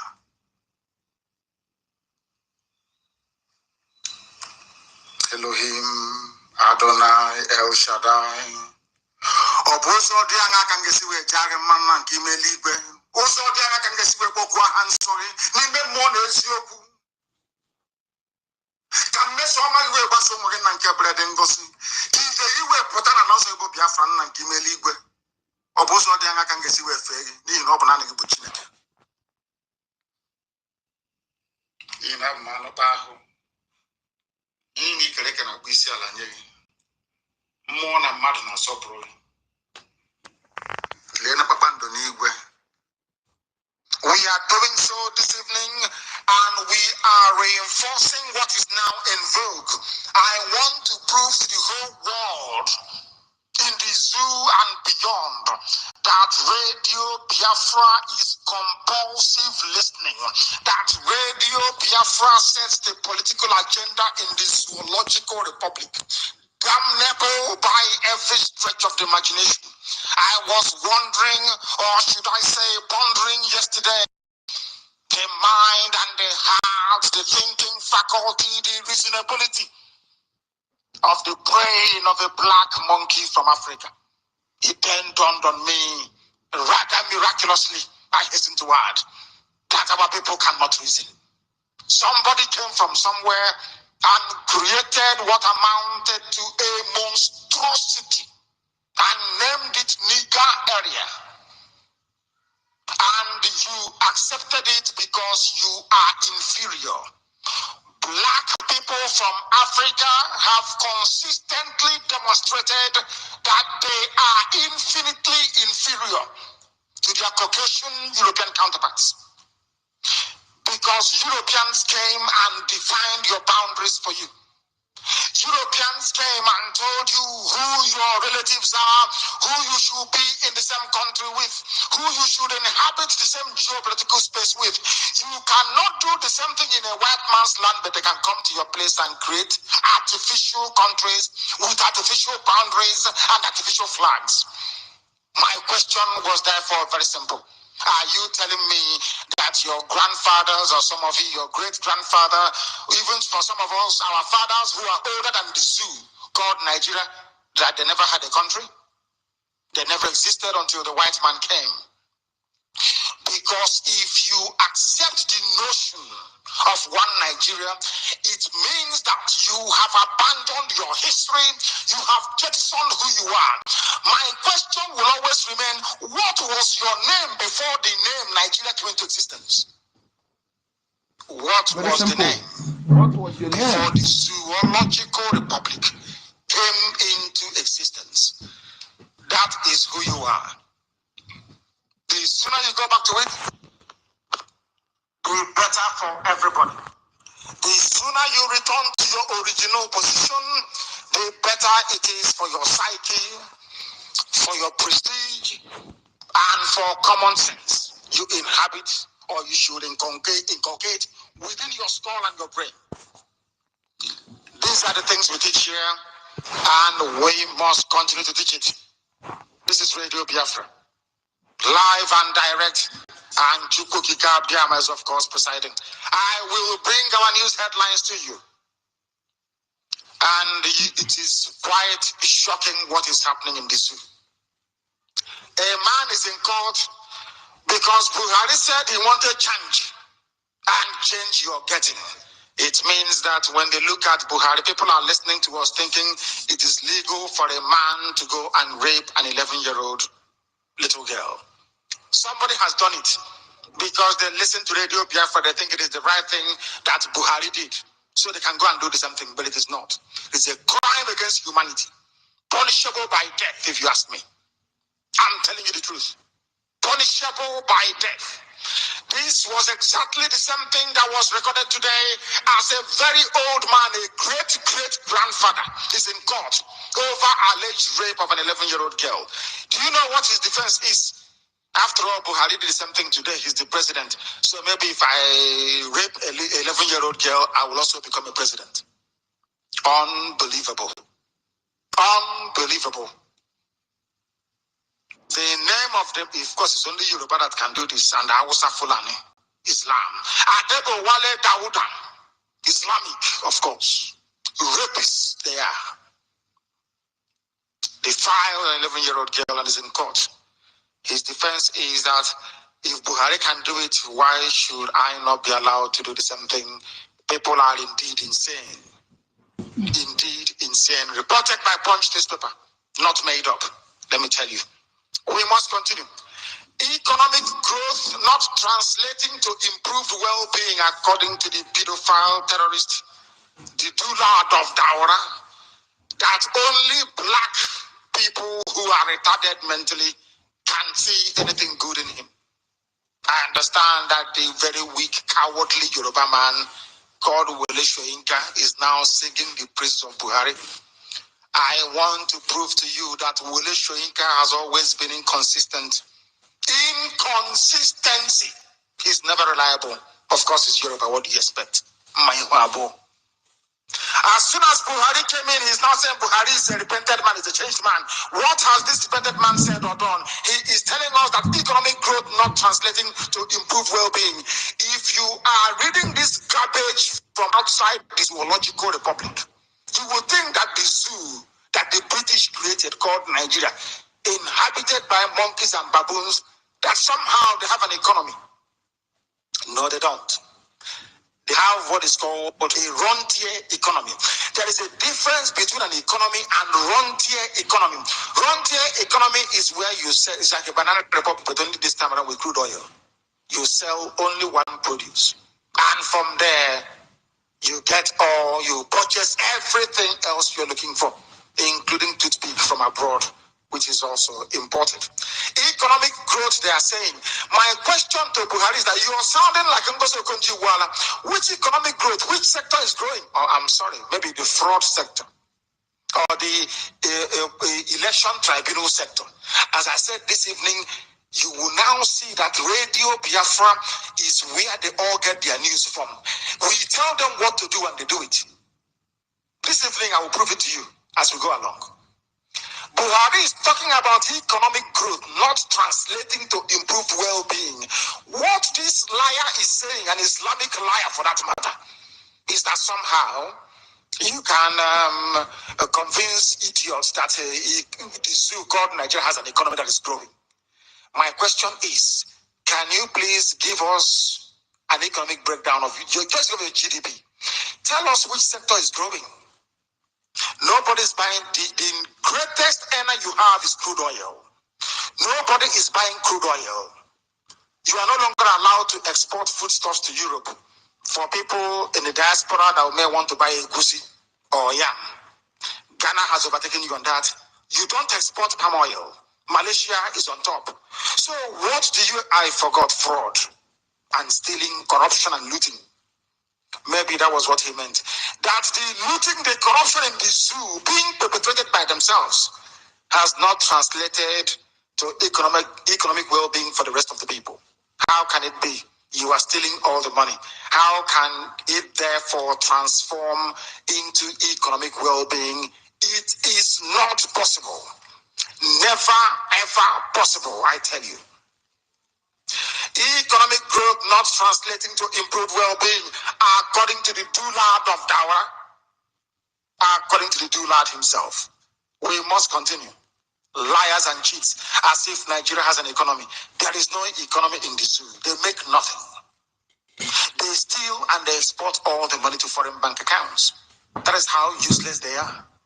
This man is talking about economy as if he understands economy. Can you tell me maybe Dangote importing rice, salt, and sugar alone represents an economy? Or maybe slapping on VAT on alcohol constitutes an economy. Who knows? There is no economy in the zoo. It is collapsing, whatever there is left. The only thing that sustains the zoo is those who are in the diaspora sending money via MoneyGram, Western Union, RIA, and all the rest of the money transfer agencies that you have all over the world. That dollar you are sending back is what is sustaining the zoo. That is all. Nothing more, nothing less. Economy, my foot. Where's the economy? Economic growth. Where is, people are lying. Where is the growth? In which sector? That is how you break it down. They think we are not learned. Any idiot can rise up and utter whatever rubbish. I have warned all these Yoruba, Lagos, Ibadan Expressway newspapers. If you write rubbish, we shred it here. Before you make any pronouncements on politics or economy, you must verify your facts very well, because we'll shred you. Buhari, which economy is growing? I'm asking you before the whole world to tell mankind which economy. That is how you people become liars. That is why when you present a very valid point to an animal in the zoo, they never debate that very point. Today I wrote, and quite rightly so, that I've been thinking and wondering why black people in Africa accepted the boundaries drawn up for them by white people. Why should white people come to Africa and decide who forms a country, or who should be in the country and who shouldn't be? Why must you allow people that have nothing in common with you to determine your fate and your future? It just occurred to me, because people cannot reason. And I hate it. That is why I call them baboons and monkeys. Black Africans are backwards intellectually. And unless they listen to Radio Biafra and begin to repent, unless they come here and confess their ignorance and stupidity, behold, they have no future, I tell you. The black race is dead, as useless as ever. I want you as a black African to go to Europe and try to change their boundaries. You see what they will do to you? You want war here.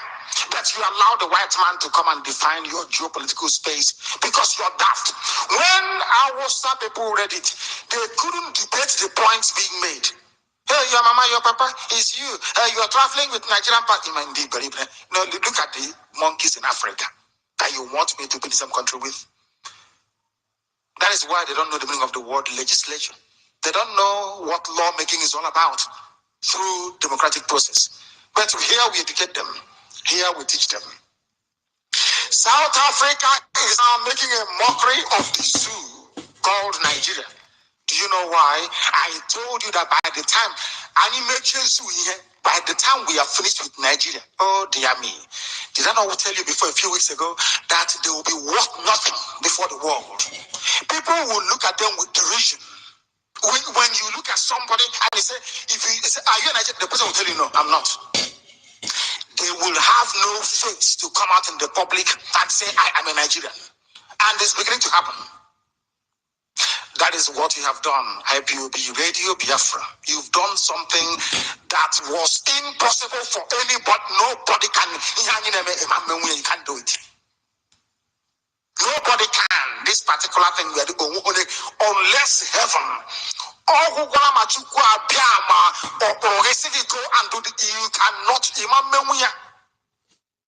I said to the zoo, you will be destroyed. The only weapon we have is the truth. Nothing more, nothing less. And today there is proof in what I'm telling you. Because right now, stolen funds is the key all over the world. South Africa is making a mockery of the zoo. Not minding that they have their own baboon in the shape of Jacob Zuma. Another incompetent, is a black man, what do you expect? Incompetent buffoon he is. A South African online media outfit, Mail and Guardian Africa, my goodness me, came after the zoo saying the money eaten there is bigger than the gross domestic product of 38 countries in Africa. And it's correct. The amount of money being stolen by this your so-called Israeli leader or elite politician can feed 38 countries in all of Africa. Stolen money, stolen. That is to tell you how dark, how black the minds of these people are. Very, very evil, satanic people. But I'm very glad that thanks to Radio Biafra IPOB, the whole world is now realizing to the point that they're now making fun of the baboons and monkeys that call themselves Nigerians. I promised you that we will destroy the zoo to be worth nothing. Very soon, Cameron and Obama and their associates, they will give up on the zoo. Thanks to this radio, because of Radio Biafra, everybody dealing with the zoo will abandon them. And when you're looking at Buhari, what you'll be seeing in your head is the picture of a baboon, a monkey. As you're looking at him, the picture forming in your head is that of a wild animal in Serengeti. I'm telling you, we will deal with them. Don't worry about that. It's Radio Biafra. South Africa is making fun of them, and rightfully so. Why shouldn't anybody make fun of them? They are baboons and they are monkeys. They loot, they cheat, they pillage, they steal, they rape little children, and they bank all the money abroad. Who is that person? A Nigerian politician. That's how you know them. Rogues in Yoshi. After stealing, they send policemen to go and hunt people speaking the truth. That is what I find despicable about black people. And that is even why I resent these idiots in police uniform more than anything else. They are fools. The person sending you to go and look for IPOB meeting, arrest them, shoot them, the idiots are abroad. That very fool has stolen your money, your future. Your sister or your brother who is the teacher cannot get paid. But when the same person responsible for poverty in your family sends you to go somewhere, you run somewhere looking for who to shoot. Are you not an idiot? Police, you have no brain.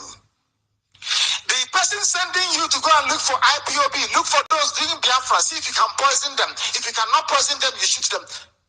He has not even paid your sister who is the teacher, or your brother who is the doctor, or a nurse.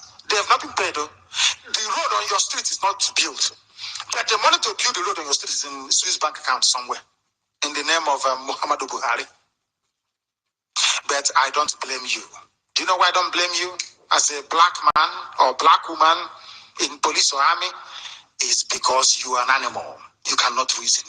Because believe you me, if you have the brain to reason, if Buhari sends you to go and shoot anybody, oh, look for Nnamdi, he's giving me problem. You turn around and you shoot him first. The man is your problem. Anybody sending you to go and kill somebody else, that person is your problem. Turn around and shoot that person dead. That's your guy. They are the problem. They come to you with this nonsense. Oh, this Nigeria integrity. It is the duty of the army to maintain integrity. It's rubbish. I say nonsensical nonsense, garbage. If it is, then Soviet Union should have been won.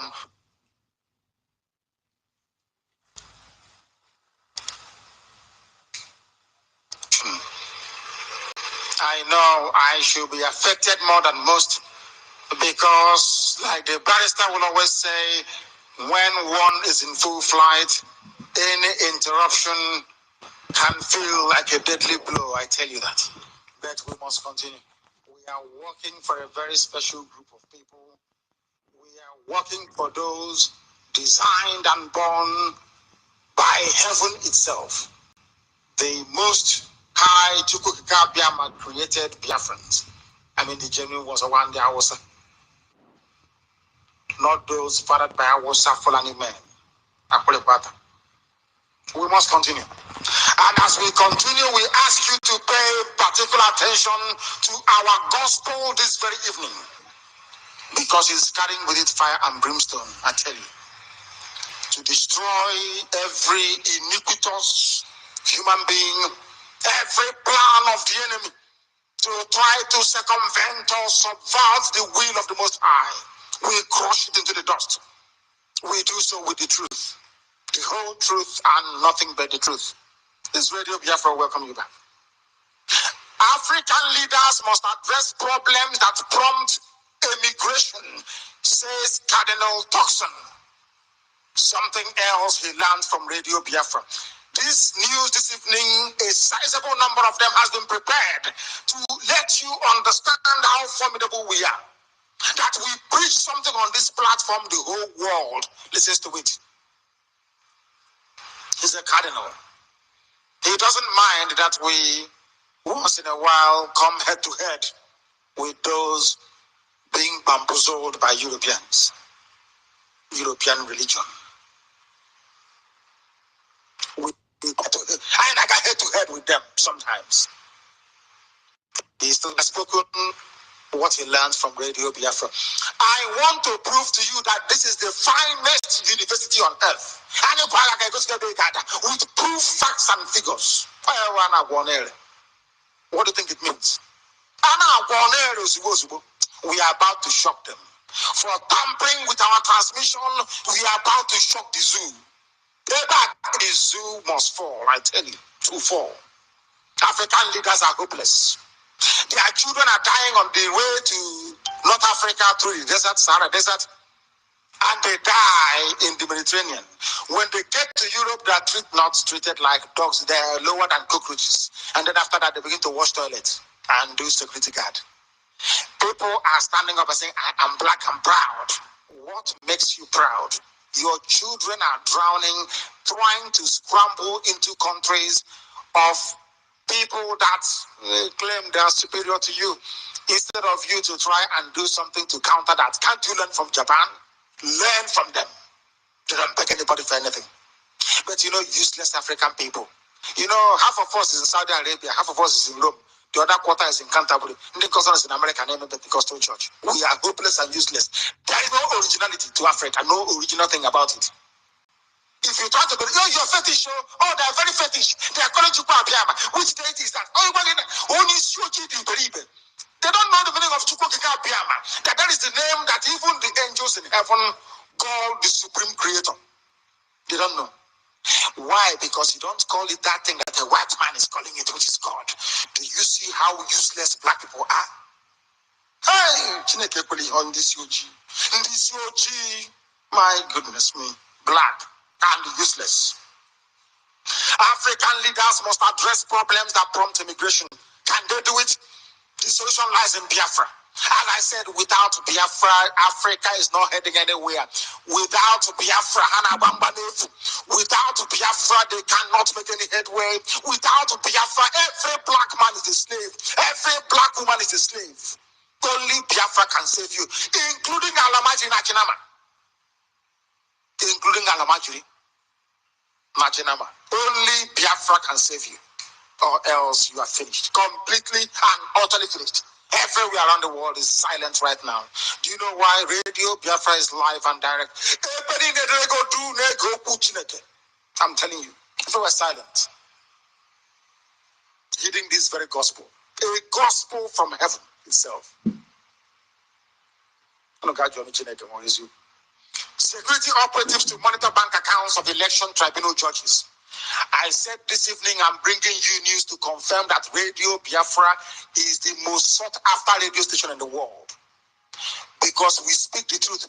This type of news headline has never come out ever in this world, in this life.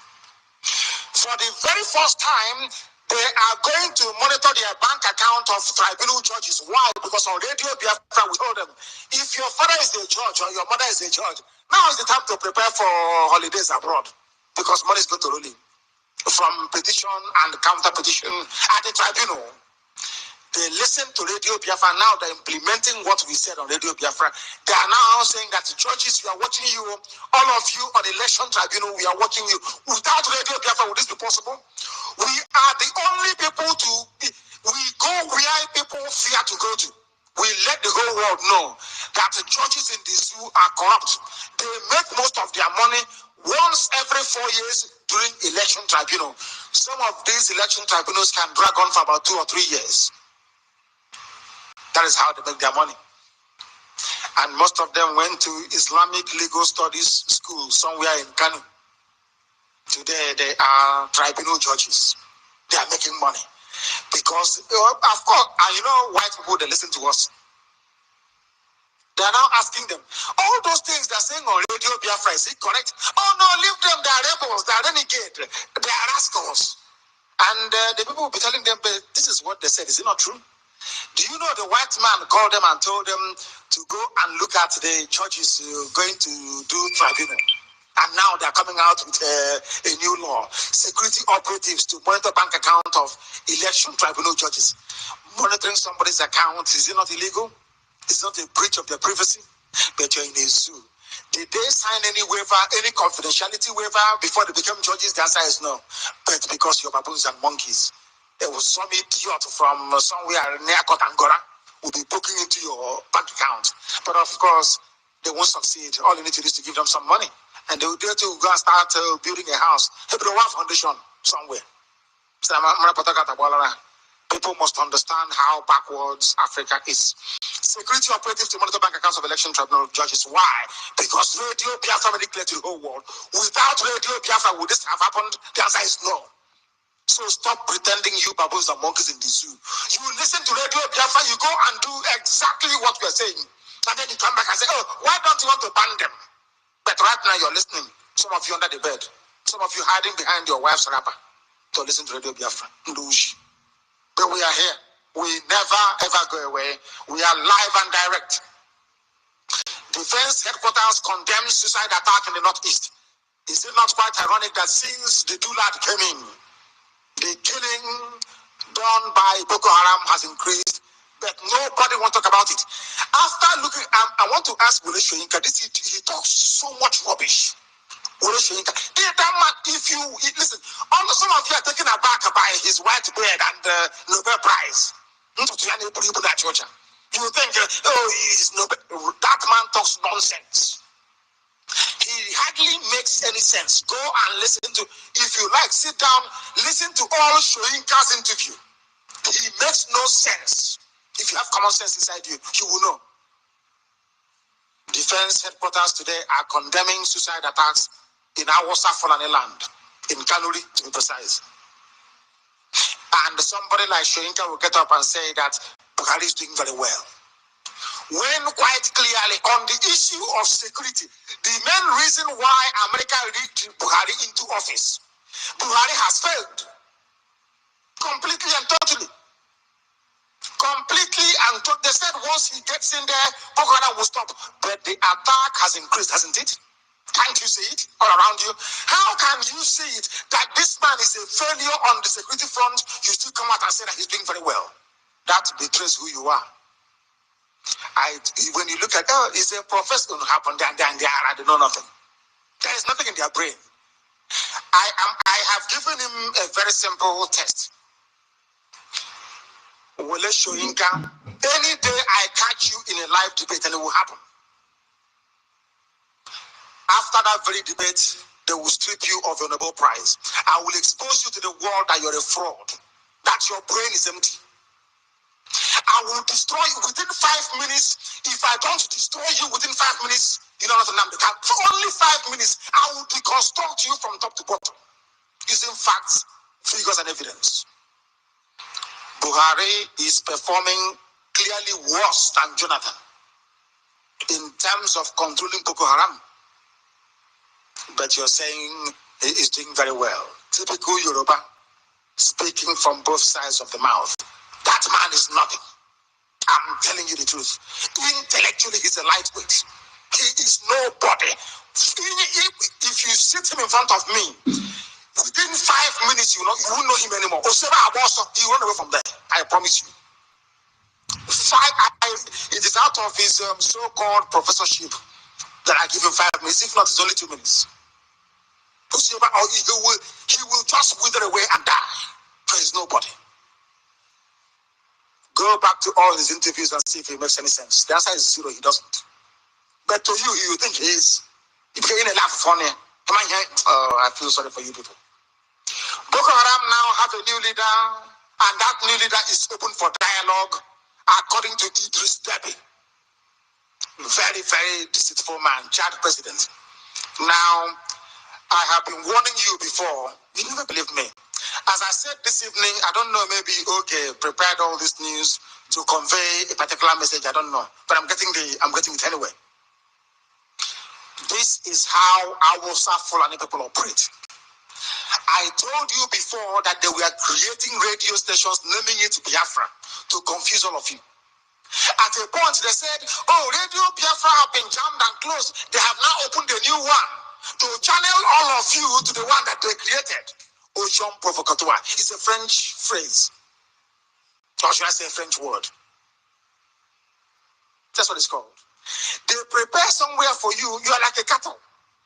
They hang a snow crabber. Oh, come, there is fire. Can you run in here? It's safe. You run. You don't know it's a cage, it's a trap.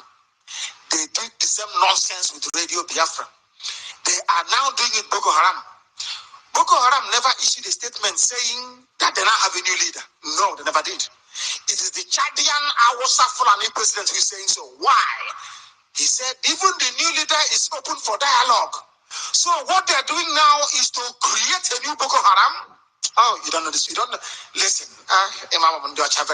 they learned these things from Europeans. That's the way they operate. Ocean provocateur. They will make you believe that they will create the exact replica of that very thing. To catch that thing, they create the replica of it. They thought that by creating all these mushroom radio stations answering to Biafra, they can weaken Radio Biafra.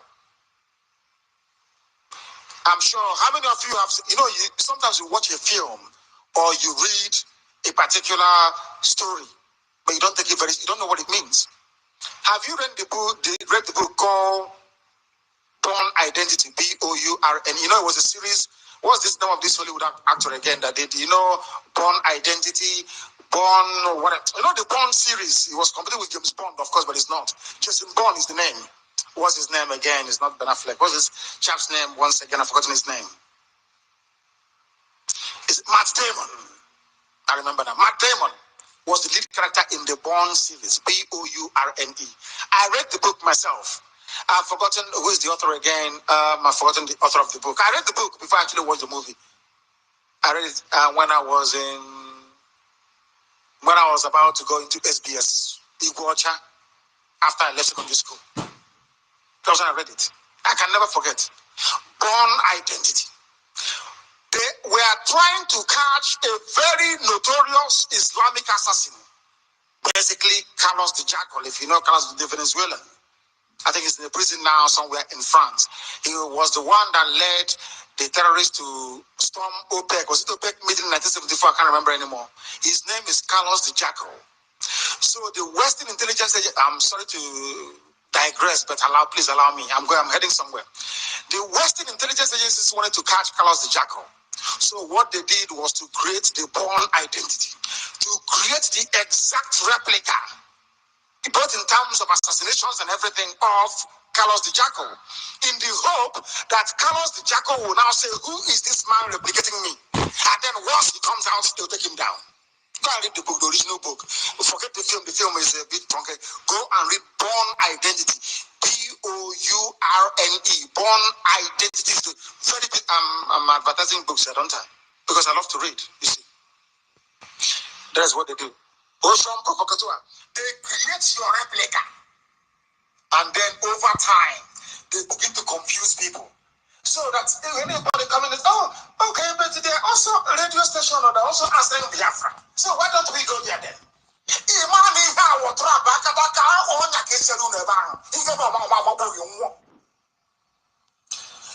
know that Awasa is doing that same thing in real? Should I say they're doing it again? They have tried to defeat Boko Haram. They cannot. Bear with me this evening, please. Now what they have done is to go and create another Shekau. And then to say to the world, this new Shekau we are creating now is ready to negotiate. So that when other Boko Haram members hear the wolves in the field, the lone wolves in the field, they'll say, okay, we are now about to negotiate. Let me put my tools down. Very simple, isn't it? That was when they were creating their fake radio stations. BVI, MVZI, Biafra 92, Biafra 24, Biafra radio, just to, I don't think you are. They will create your replica. So when you're looking at it, you say, okay, but it's me, I'm not too sure anymore. That's what they do. That was why they created fake radio Biafras everywhere, answering Biafra, but they are fake. The same thing they have done today with Boko Haram. If Boko Haram is going to change the leadership, it's not for Boko Haram to announce it, to say, now, this is our new leader. No, but their new leader is being announced by the Chadian president for Boko Haram. And he said, they are open for dialogue. Didn't I tell you, Ndushi? Anything I tell you is true. You may not believe it when I say it, but eventually I am very, very confident that Chukwu Abiyama's blessing is with us so much that anything we open our mouth to offer comes to pass.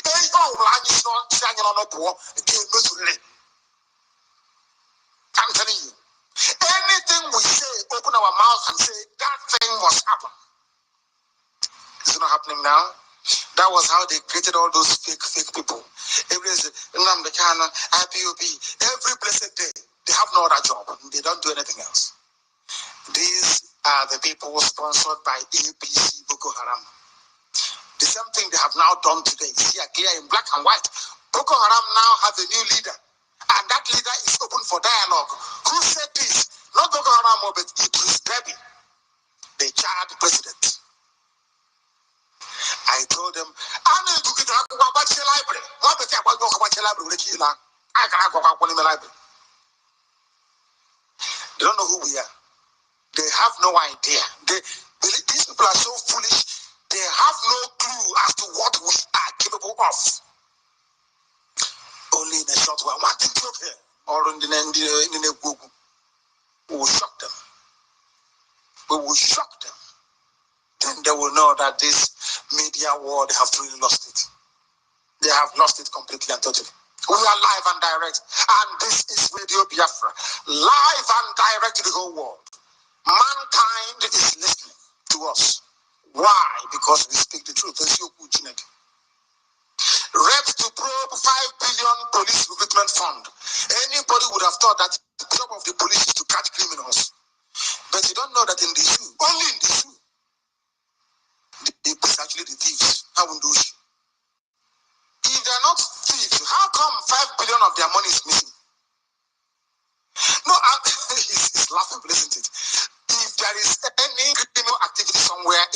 civilized part of the world, you will expect the people to go there to investigate.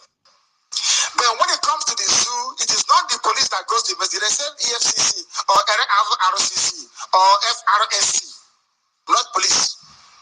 How many times have you read in the paper that the police are now investigating? The answer is zero. Once it has to do with money, police doesn't. They don't allow the zoo police to come close because the police people are thieves. Where they'll be investigating, they're stealing their own and filling their own pockets. People don't know how backwards and criminally corrupt the zoo called Nigeria is. Police money is missing, stolen by police. How much? 5 billion naira. Imagine how many school fees that can pay. Imagine how many salaries and for how many months that can pay. Some states are going to borrow 9.7 billion to pay salaries for 4 months. One single person with his friends stole 5 billion in one go. Oh dear. The zoo at its finest. That is a place prepared for stealing. This bullshit. It is a place, well, I don't know how the British conceived it. I must give some credit to Lugard, you know. I don't know how he managed to do it. I don't know how Lugard managed to create a perfect country for criminals. The only place that is the criminality that has been perfected beyond understanding of man. The zoological republic, the zoo itself. My goodness me. My goodness me. This is Radio Biafra, live and direct. Somebody is saying that Buhari, we don't need Igbos. And somebody is writing and saying Igbos don't mind. After all, I mean Igbo-speaking people of Biafra.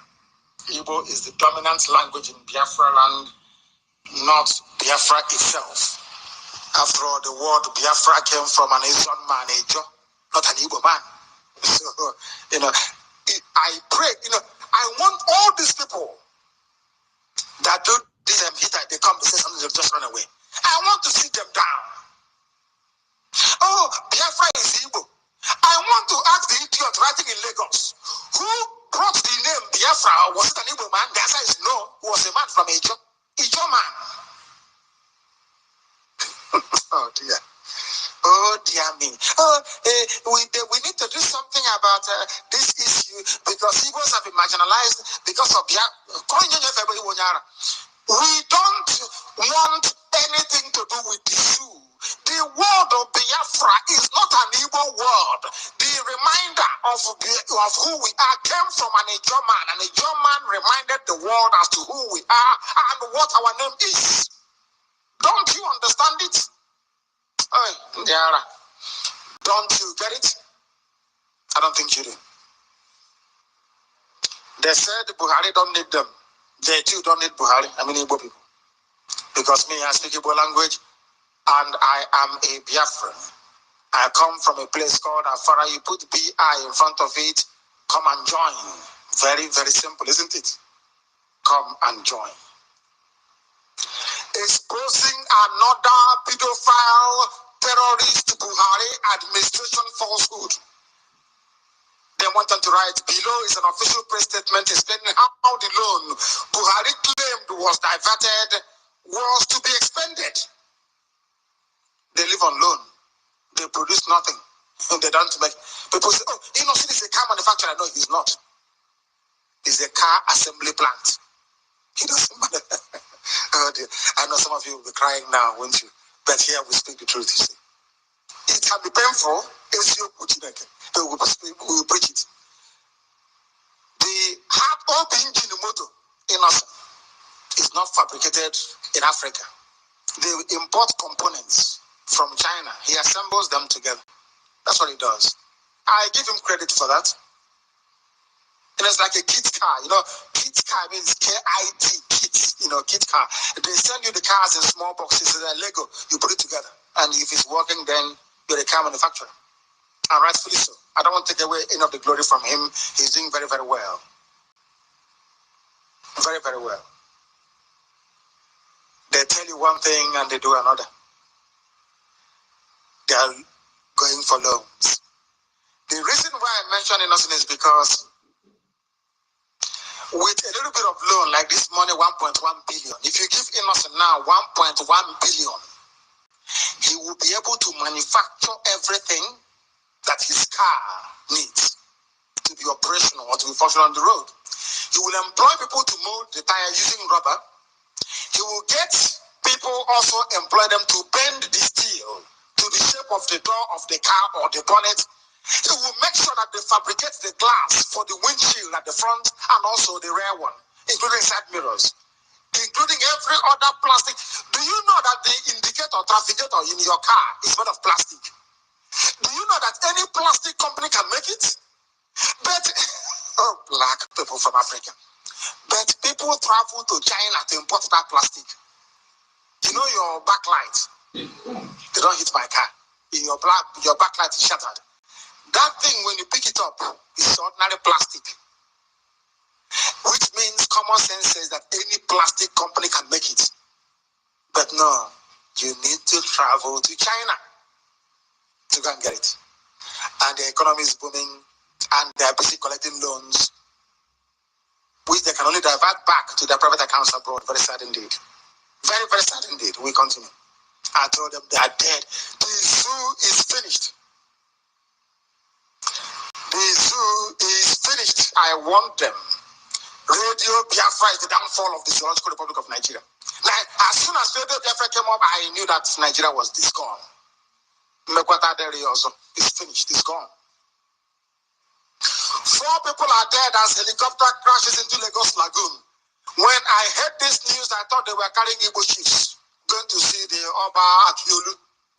And then Oba directed them to land inside the lagoon, and they died there. But that wasn't the case. Another reason why I'm bringing this news to the fore is that the National Emergency Management Agency, NEMA, ran to the place. They call the Southwest Wing. They ran to the place.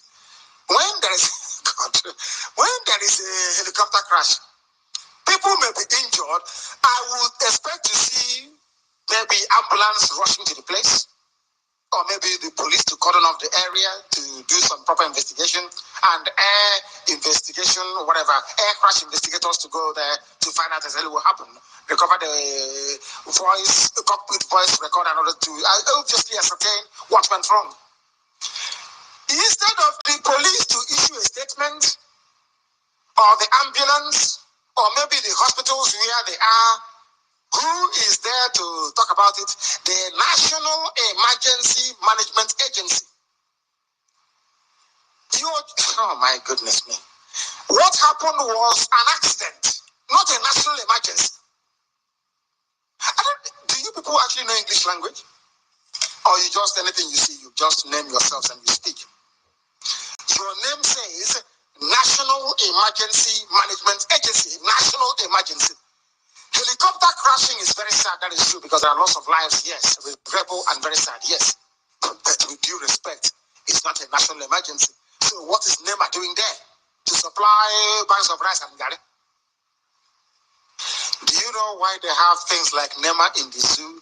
Is to show you how backwards they are. Black people in the zoo. Monkeys and baboons everywhere.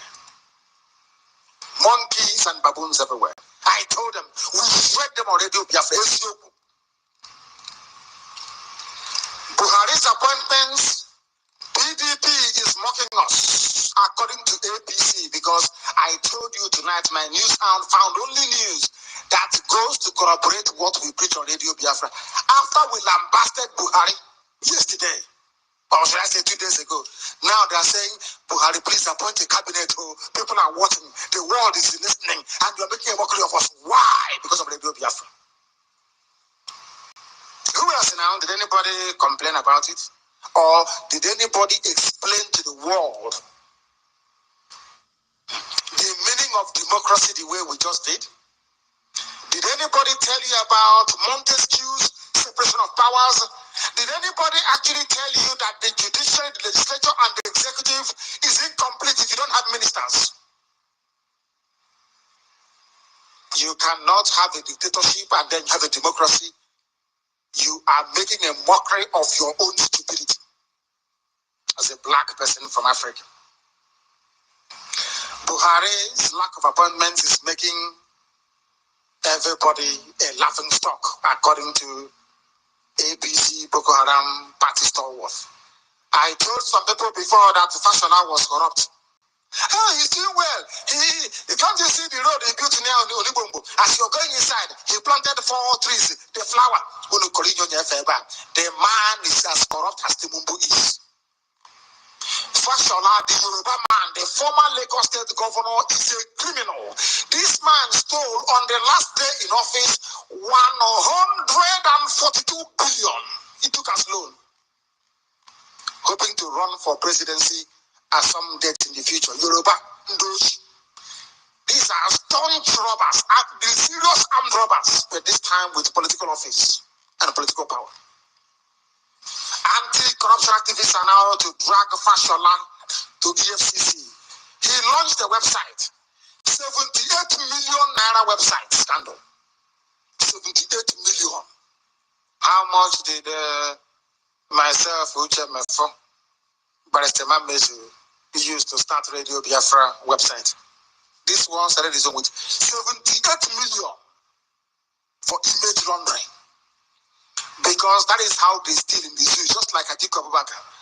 After Atiku Abubakar finished off Nigerian customs and stole some money as the vice president of the zoo, he launched a newspaper called Daily Independent. After Tinubu must have stolen Lagos State money and stolen money from everywhere else, as the highest ranking civilian corrupt politician of all time, he launched a paper called The Nation newspaper to protect themselves and their image. He launched a TV station. That's what they do. Corrupt individuals launching newspapers and websites to cover up their misdeeds and their evil acts. But unfortunately for them, we have Radio Biafra, and they cannot survive it, can they? No, never.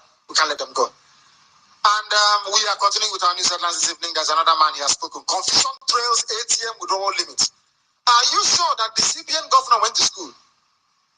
Because I am seriously having, when it will break one day, you'll be shocked. I believe that the current CBN governor must have forged his certificate because that man has no brain in his skull. That man is not behaving like a Federal Reserve banker. He is not reasoning like an economist. He obviously does not, in his conduct, portray any knowledge of central banking of any sort. Every day is in disarray. How can you be putting even the ATM withdrawal limit of 150? I thought was designed to stop kidnappers from marching people to the ATM and asking them to empty their accounts. Now they say they want to reduce it to 60,000 in a day, when a return flight to Abuja from OGOJA is more than 60,000. So you mean if I want to fly from OGOJA to the heart of the zoo, then I take out 60,000, then that's it. I pay and then I will starve. You see how foolish they are? And he's a central banker. That man should be removed. He's so useless. I don't care where he comes from. You know, here we don't feel sorry for people who are so idiotic. Don't care where he comes from. Central bank governor is a complete non-entity. Idiot. His animal, of course, is for the zoo. Anything he likes, he can do. But it's just that he's affecting Biafrans as well, adversely, as in the world. Final burial rites of the Oni of Ife, Oba Sijuade, reportedly stalled as Abubaku flees. It doesn't surprise me. Yoruba running away from something, it doesn't come as a surprise. They are cowards anyway. Cowardly people. When you hit them, when you try reminding a Yoruba person, how about Lauren? How about Kwara State? Did you enjoy how I was sadful and they took it from you? And now instead of an Oba of a Lauren, you have an Emir of a Lauren.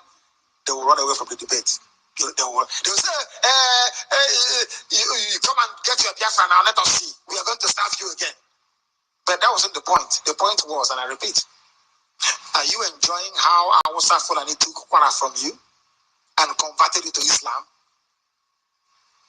You feel, when I debate Europe, I floor them. I bury them completely. Some of you feel sorry for them, maybe because you were born in Lagos, born near a dustbin. There is a picture circulating of the Sian in Madreke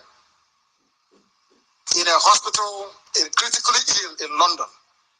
But you want us, when I sent people to see your husband, he said he's a Nigerian, that you are doing very well. I told the people that I sent to go and see Alice Madreke that the wife will come back from Nigeria in disgrace. And they said that to him, very politely, of course. Today, the wife is lying down in the London hospital in disgrace. So is it not the same Nigeria you claim you love? Why is the CIA not in a hospital in Abuja or in Iguacha? Why London? It is that type of hypocrisy I cannot stand. All of you are claiming, oh, I'm a minister, we love Nigeria, this is our nation, Nigeria. Why do all of you have to go outside for your medical treatment? You love Nigeria, but not the hospitals? Oh, dear me. Look at her releasing her pictures on a sick bed in London in order to avoid public ridicule. But I told your husband, I told him, Biafra is the only solution. All of you, you will come back with shame. Look at Jonathan today. Jonathan is the object of ridicule all over the world. Even ordinary white, they tell me that that man is beyond useless. Jonathan, beyond useless. Only the idiots he gave pipeline contracts to can speak good of him. And then we come to that man, that Yoruba man called Wole Soyinka, that speaks from both sides of the mouth. They call him Nobel laureate. I tell you that Radio Biafra is causing havoc in the zoo. We are causing commotion, big war, and the greater one is even coming. The roadblock, what they're witnessing now is go slow. The roadblock is coming. Also, tell them how formidable we are. I'm telling you, pirates confraternity isn't a cult. Remember on Radio Biafra, we accused Wole Soyinka of forming the sea dogs. He called them the pirates. He said it is not a confraternity. No, it is a confraternity, but not a cult. And he did not write it the proper words, pirates with P-I. I want to point out how they deceive all of you in this zoo. Some of you sometimes I don't even know why you bother going to church on a Sunday. Like a Sunday, come to Radio Biafra, will educate you and point you to Chukwu Abiyama, your creator, your maker, with no image in front of you. I'm sure now that pastors are jumping up and down saying, oh, don't say that, please, because actually, isn't it? You know what you're preaching is a bunch of just lies and deceit. But you have to anyway, because you have to feed, and you love to have a flock, a congregation. Every Sunday you deceive them. The same thing they are doing with the zoo newspapers. Instead of writing the proper pirates, P-I-R-A-T-E-S, pirates, they wrote P-Y-R-A-T-E-S. That's Yoruba News Management for you. They call it pirates. Confraternity isn't a cult, says Soyinka. Pirates confraternity at UNN in those days, they wear black and white. And I was even oh dear me, this age. Soyinka forgot one thing, that something may work in America doesn't mean it will work in Africa, because in Africa they are black. They turn everything upside down. In America, they use the power of incumbency to build bridges, to build roads, to formulate and articulate good policies towards education, towards industry, towards commerce, towards people's lifestyle and well-being. In Africa, an African politician sees his office as an opportunity to steal, to loot, and to pillage. The fact Americans are doing something and it's working, you copy it and you bring it to Africa, you are inviting trouble. In Africa, we are backwards mentally and intellectually. We will not understand it. That is why pirates is a cult. Who brought it in? Where Soyinka? But when I told you that Soyinka brought in pirates, you didn't believe me, did you?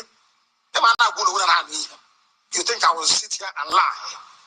The seat I am sitting upon, Chukwu Abiyama made it possible, not mine. So I cannot lie. What? My goodness. If I tell you the truth, what will you do? You cannot do anything to me now, so I have to tell you the truth. When I told you that Wole Soyinka brought in pirates, these are the idiots responsible for the killings in the universities, because after pirates came buccaneers. Because black people, They went and read and studied the history of the piracy in the Caribbean in those days. They found out that you had pirates and you also had buccaneers as well. So the idiots, they formed buccaneers wearing yellow. Their own color is yellow sash. The other one is black and white, this one is yellow. And I want to invest. Oh, dear me. Hey, idiocy of the highest order. This man brought cultism to universities. So Wole Soyinka, Yoruba man, so-called Nobel laureate. He lacks vision and definitely not an intellectual. If he challenges me, I can allow him to debate. After that, I'll come in. I'll go first and he can come second. Doesn't know anything. They use what is called Yoruba media image laundering. That was how Yoruba sold all their fake Islamic pastors to you. Every well-known Yoruba Pentecostal pastor is a Muslim. Now they hear it now. Ask yourself, how Now they hear it now. all of you? Because of the preponderance of the Are you hearing it now? I did not hear this before. I tell you. I'm not listening to this. They wash him clean. Most of them are from Ilorin, Kwara State, the home of Yoruba Islam. Today they are controlling all of you.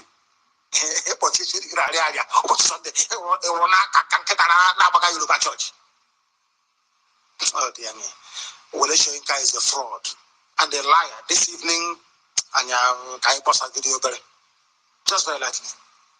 That concludes our news headlines. Allow me to bring you our news in greater detail. We have not lost much time due to intermittency, so we are sticking to time. Don't worry about that.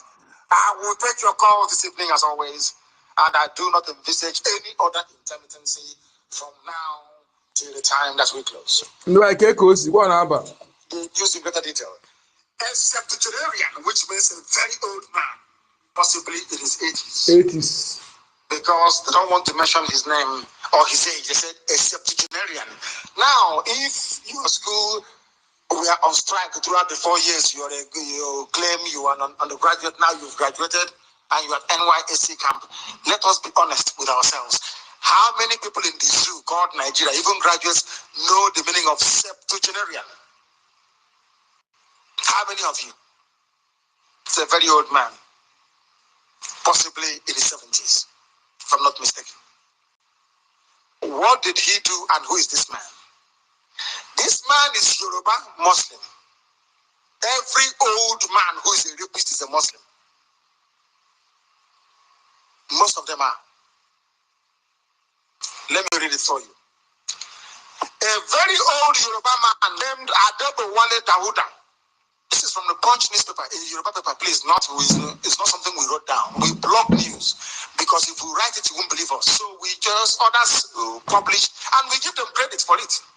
We don't hide it. We explain the news to you in a manner you can understand. Because if you have a newspaper now, say, septuagenarian in the court for alleged defiling of 11-year-old girl, believe you me, you won't know what it means. But if I tell you a very old Yoruba man raped a girl of 11 years, then you understand what I mean. That's why you need Radio Biafra. That is why all of you must support the work we are doing is invaluable.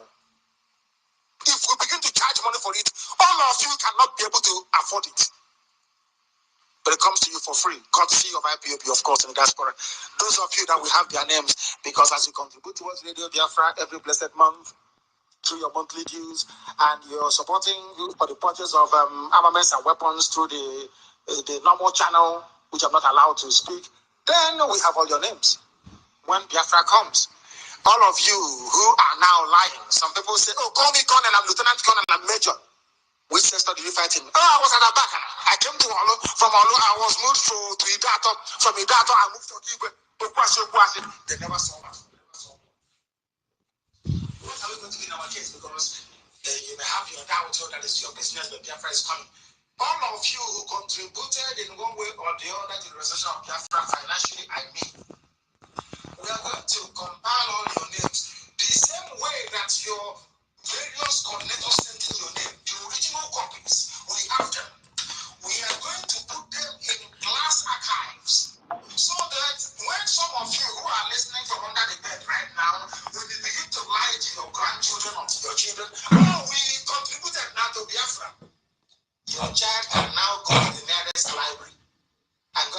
those who funded Biafra. And after going through it, they will see your name is not there. And then you will try to go and bribe the attendant at the library to insert your name.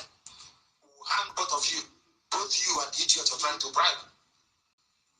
So some of you now can be pretending, oh, we are for Biafra, you know. We have your names. A book will be written with the names of everybody who started this very struggle financially, this very effort we're making financially. So you can't lie to your children, you see. Very clear. Very, very clear. This is a septuagenarian, a Yoruba man, Adebo Wale Dauda, raped an 11-year-old girl. This girl is 2 years older than Aisha when Buhari raped Aisha, your so-called first lady, a victim of child abuse and rape. Adebo Wale Dauda, who allegedly defiled or raped an 11-year-old girl, was on Wednesday arraigned before an Ikeja magistrate court. The accused is 78, I told you, septuagenarian, 70s. My goodness me. The address is unknown because he's a Muslim. They sleep on the street, maybe in the mosque. He is facing charges of defilement, sexual assault, and breach of the peace. Why wasn't this same charge brought against Buhari when Buhari raped Aisha at the age of 9? I'm asking you. He was 45 then. Why wasn't this type of charge brought against Buhari then? They're in trouble, and a very big one. I'm telling you. The prosecutor is Sergeant Jima Isegede. He told the court that the offenses were committed on August 4th at 29 Anipupo Street, Pen Cinema, Agege. That, Agege, even as the name sounds, very dirty place. They call it a suburb of Lagos. If Agege is a suburb, then I don't know what a suburb looks like. One of the dirtiest places in the whole world. Agege. Try to see how the name sounds. Very crude, crass, and very Yoruba indeed. According to Secretary, the policeman prosecuting, the accused called the victim to a lotto shop at the above address under the pretense of sending her on an errand. Remember the Islamic cleric that raped a little girl at Yanabaja? Have you forgotten? They always use something. Come, I want to send you. Come, let me send you a message for your mama. Imagine those that are not being reported every blessed day. The abuse happening in the zoo, little children. No wonder when they grow up, they turn into prostitutes. So less prostitutes everywhere. Nigerian girls. So less prostitutes there. The shop owner does not stay there, so it is only the accused that goes there every day. And because of this, it was easy for him to carry out the act. The accused had assaulted the child 8 times and told her that she would die if she tells anyone. 11-year-old girl assaulted 8 times. Yoruba old man without honor. Yoruba Muslim. These are the people you want to be in the same country with. And some of you say, oh, it is not just there. It is also happens in Biafra as well. If you go to, I say, how many of those cases, if it is as rampant as it is in Yoruba land, has seen the light of day? After all the police people are Hausa Fulani. They will quite gladly prosecute anybody. That tells you all you need to know. Yoruba, shameless old men, old fools, abusing little girls. This thing happened in Yanagbaja, in a mosque. This is a man raped a little girl, and the police did nothing about it. Let's continue.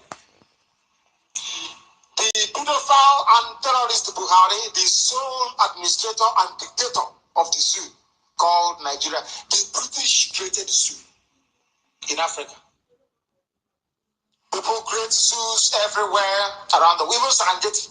There are the wildebeest. You have crocodiles, you have zebra, you have giraffe, you have hippopotamus, you have elephants, you have hyena, you have vultures, All these things are there in the plains of the Serengeti. And then the British created another one. It's called Nigeria. It has Hausa Fulani in it. The pedophile terrorist Muhammadu Buhari on Wednesday regretted that the zoo's economic growth has so far not translated into commensurate improved well-being of citizens, especially the youth. Buhari made the observation in his address at the 2015 International Youth Day with the theme Youth Civic Engagement, held inside the old banquet hall of the presidential villa in Abuja. He said that the issue was of serious concern to him because his vision was forcing youth to be migrating from rural to urban areas or from the zoo to other countries in search of better opportunities. The pedophile terrorist, however, promised that his administration will do everything within its capacity to better the lots of the youth.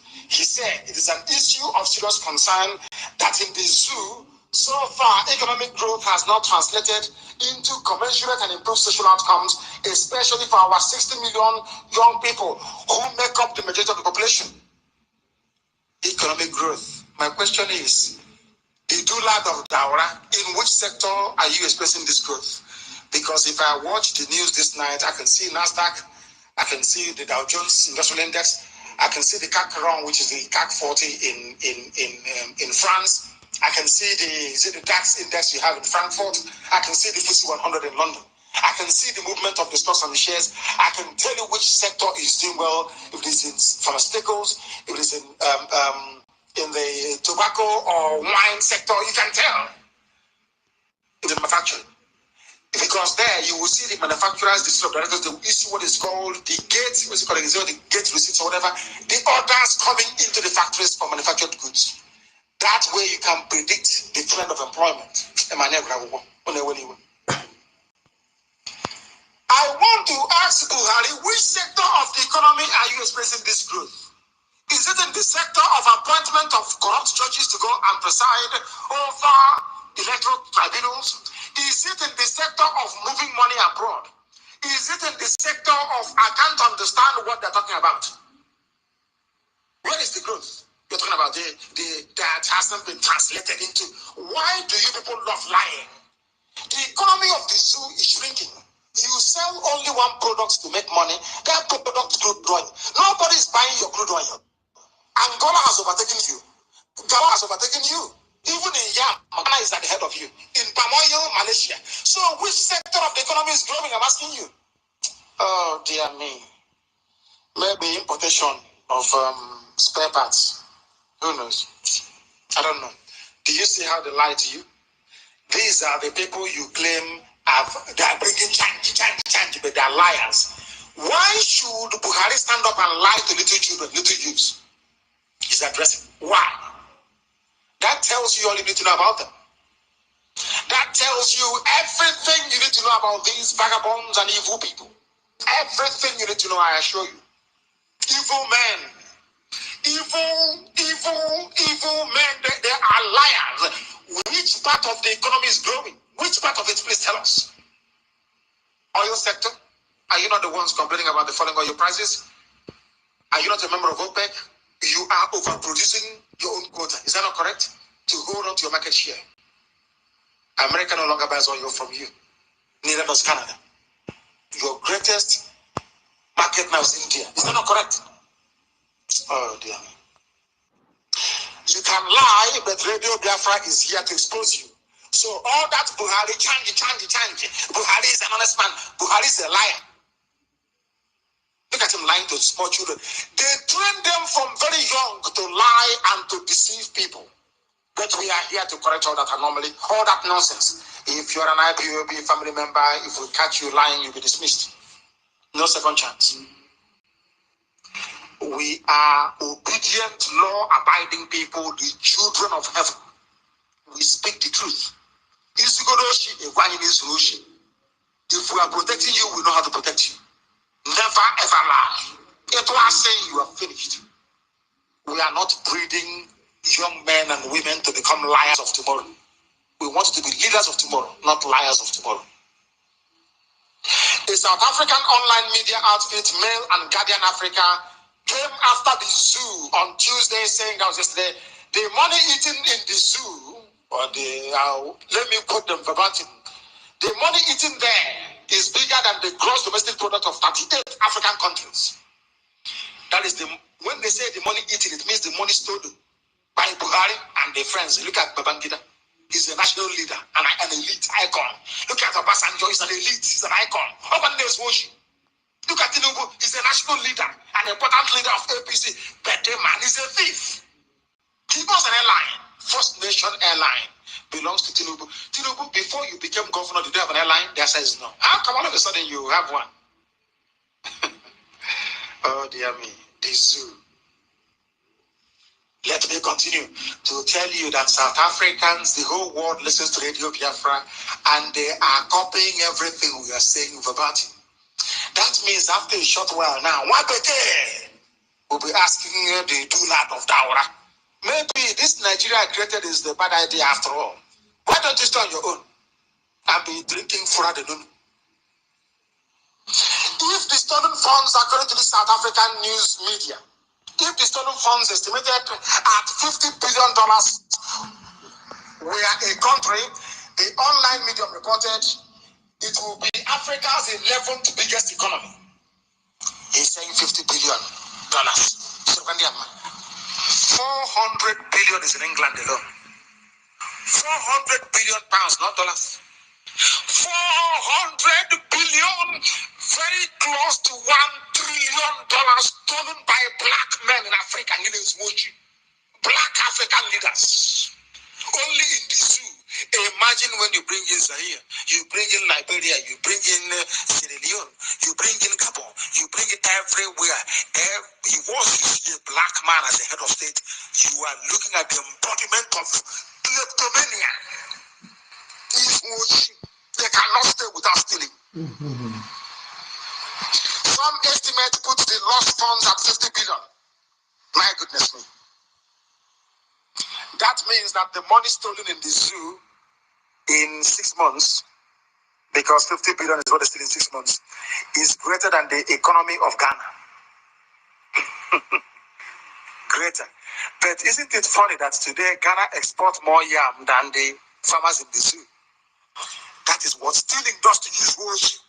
That is what it does to your brain. That is exactly what it does to you. Some of you might understand it, but we do. We do. Completely and totally. South Africa is now poking fun at the zoo. They even mentioned the Nigerian National Petroleum Corporation diverted over 30 billion oil revenue since 2009. This figure, he said, was bigger than the annual production output of half of all the countries in Africa. Stolen funds from the zoo. That is why they tell you what Nigeria. When you see Yoruba newspapers like The Punch or Nation write about one Nigeria or Vanguard, we in our Guardian, a big establishment. When you want supporters of corruption, you talk about the Guardian newspaper. The entire supporters of corrupt practices. After all, the man who founded it, who floated it, I think is Hebrew, made his money from corruption. So what do you expect? Now you understand, don't you? The money stolen in 6 months is greater than all the half of the entire African continent, the countries in it. The output, stolen money. After stealing them, you'll be in hospital bed in London. And I don't know. I don't know. But at least our message is spreading far. The world is now beginning to understand the level of criminality and the incurable corruption in the zoo. And when you talk about all this nonsense, never ever forget that Buhari established NMPC. Don't forget Buhari was in PTF. Don't forget that this very man owns a house abroad. Don't forget Buhari that Buhari established NMPC. Don't forget Buhari was in PDF. Don't forget that this very man owns a house abroad. Don't forget Buhari imported $700 million in a suitcase carried by his ADC. Don't forget that this very man, the Dulat of Daura, controlled nothing less than 200 billion naira as the head of the Petroleum Trust Fund. Where is all that money? This man has been selling oil for the past 2.5 months. Where is the money? This man has been governing everywhere, running everything as a sole administrator and dictator with no accountability. People are scared to ask him questions. But the man is a thief. Complete and utter thief. He might come in and put up whiter than white and whiter than snow itself. Incorruptible. I said incorruptible before heaven and earth. We continue to disseminate this very gospel this evening. Don't worry, we shall open our lines and I'm going to educate and to enlighten. Africa's leaders must address the problem that caused so many of their people to migrate to Europe. Where did he hear that first? On Radio Biafra. He's a cleric, he said. I told you everybody listens to us. Everybody does. According to Cardinal Peter Turkson, during a visit to his native Ghana, Cardinal Turkson, the president of the Pontifical Council for Justice and Peace, is a Roman Catholic, remarks that Africa's leaders have been all too silent at a time when thousands of their people are desperately seeking a better life abroad and dying in the process. Where did you hear that first? That African leaders are keeping quiet? On Radio Biafra, of course. Somebody, a cardinal in Rome, is even listening. We are formidable, I tell you. Very, very formidable. If you are not listening to Radio Biafra, you are ignorant. We must continue. Security operatives to monitor the bank account of judges who are in election tribunal, or electoral tribunal, however they wish to put it. As a way of identifying those who have been compromised by politicians, security agents, they won't give you their names. Just security agents. Just look at how flimsily they throw things about. Security agents will monitor which part of the show we know who to hold responsible. They won't tell you. Security agents have been detailed to monitor the bank accounts of judges handling various election petitions. Now, if judges cannot be trusted, because judges are the last bastion, they are the last line of defense between state-sponsored tyranny and the preservation of the rights of ordinary people, those not in power. So, if security agents are watching judges who should be interpreting the law when somebody is caught stealing, that means that all their rulings now on all the thievery going on is meaningless. When I told the world, or when I tell you that anything we say on Radio Biafra is true, some of you doubt me. Here's another proof. All the judges are corrupt to the extent that they are now sending people to be looking into their bank accounts. If you lack confidence in your judicial system, what hope do you have anymore? I tell you, this is finished. Now you know what you never knew before, don't you? We speak the truth here, and the truth shall set everybody free. Defense headquarters condemned suicide attacks in Awasa Fulani land. The defense headquarters on Wednesday condemned the spate of suicide attacks in, they call it Northeast. They don't want to say the name, but the name is Kanuri. We have scores of innocent lives we are lost on regular basis. But I thought you said that you have now controlled Boko Haram. They no longer strike at will, that you are now in control. Why are you complaining? The reaction, of course, is contained in a statement issued in Abuja by the acting director of information, Colonel Rabi Abubakar. No longer Olukolade, they have chased him away. You know that Yoruba man, that talkative Yoruba man, Chris Olukolade, Army General. You studied mass communication, you're an Army General. And this one is another Awasa man, because Awasa has taken over everything. Colonel Rabi Abubakar, another Awasa man with a name that will find comfort in Saudi Arabia. We are in the same country. What is your name? My name is Tom Sojuku Odikemene. And who is your fellow countryman? Oh, my fellow countryman is Rabi Abubakar. We're in the same country. Does that sound right to you? If this man were to travel to Iraq, or maybe to Syria, and say my name is Rabi Abubakar, you will say, okay, it's okay. You're a Muslim, I understand. But you're in the same country with him. His name is Rabi Abubakar. Your name is Som Tojuku, and you're in the same country. Oh dear. The statement described those perpetrating these heinous crimes as callous, barbaric, and monsters. But Buhari called them his brothers. The army is now calling them callous, barbaric, and monsters. But these are the same Boko Haram that Buhari called my brothers during Salah message a few weeks ago. So have you forgotten?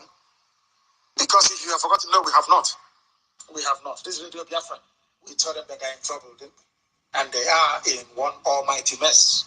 I tell you, who will destroy them? Don't worry about that. It's happening already. It is crumbling every day. Do you know the street is on fire because of Radio Biafra?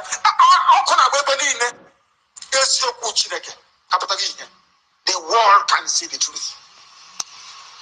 Stay there and keep feeling sorry for yourself. I'm not a black person from Africa. When I say blacks are baboons and monkeys, I don't exclude my until we prove otherwise. Until Biafra comes. The day we get it is the day that Biafra comes. If you turn on your tap, water will come out. From mains, water works. If you switch on your light, there's electricity.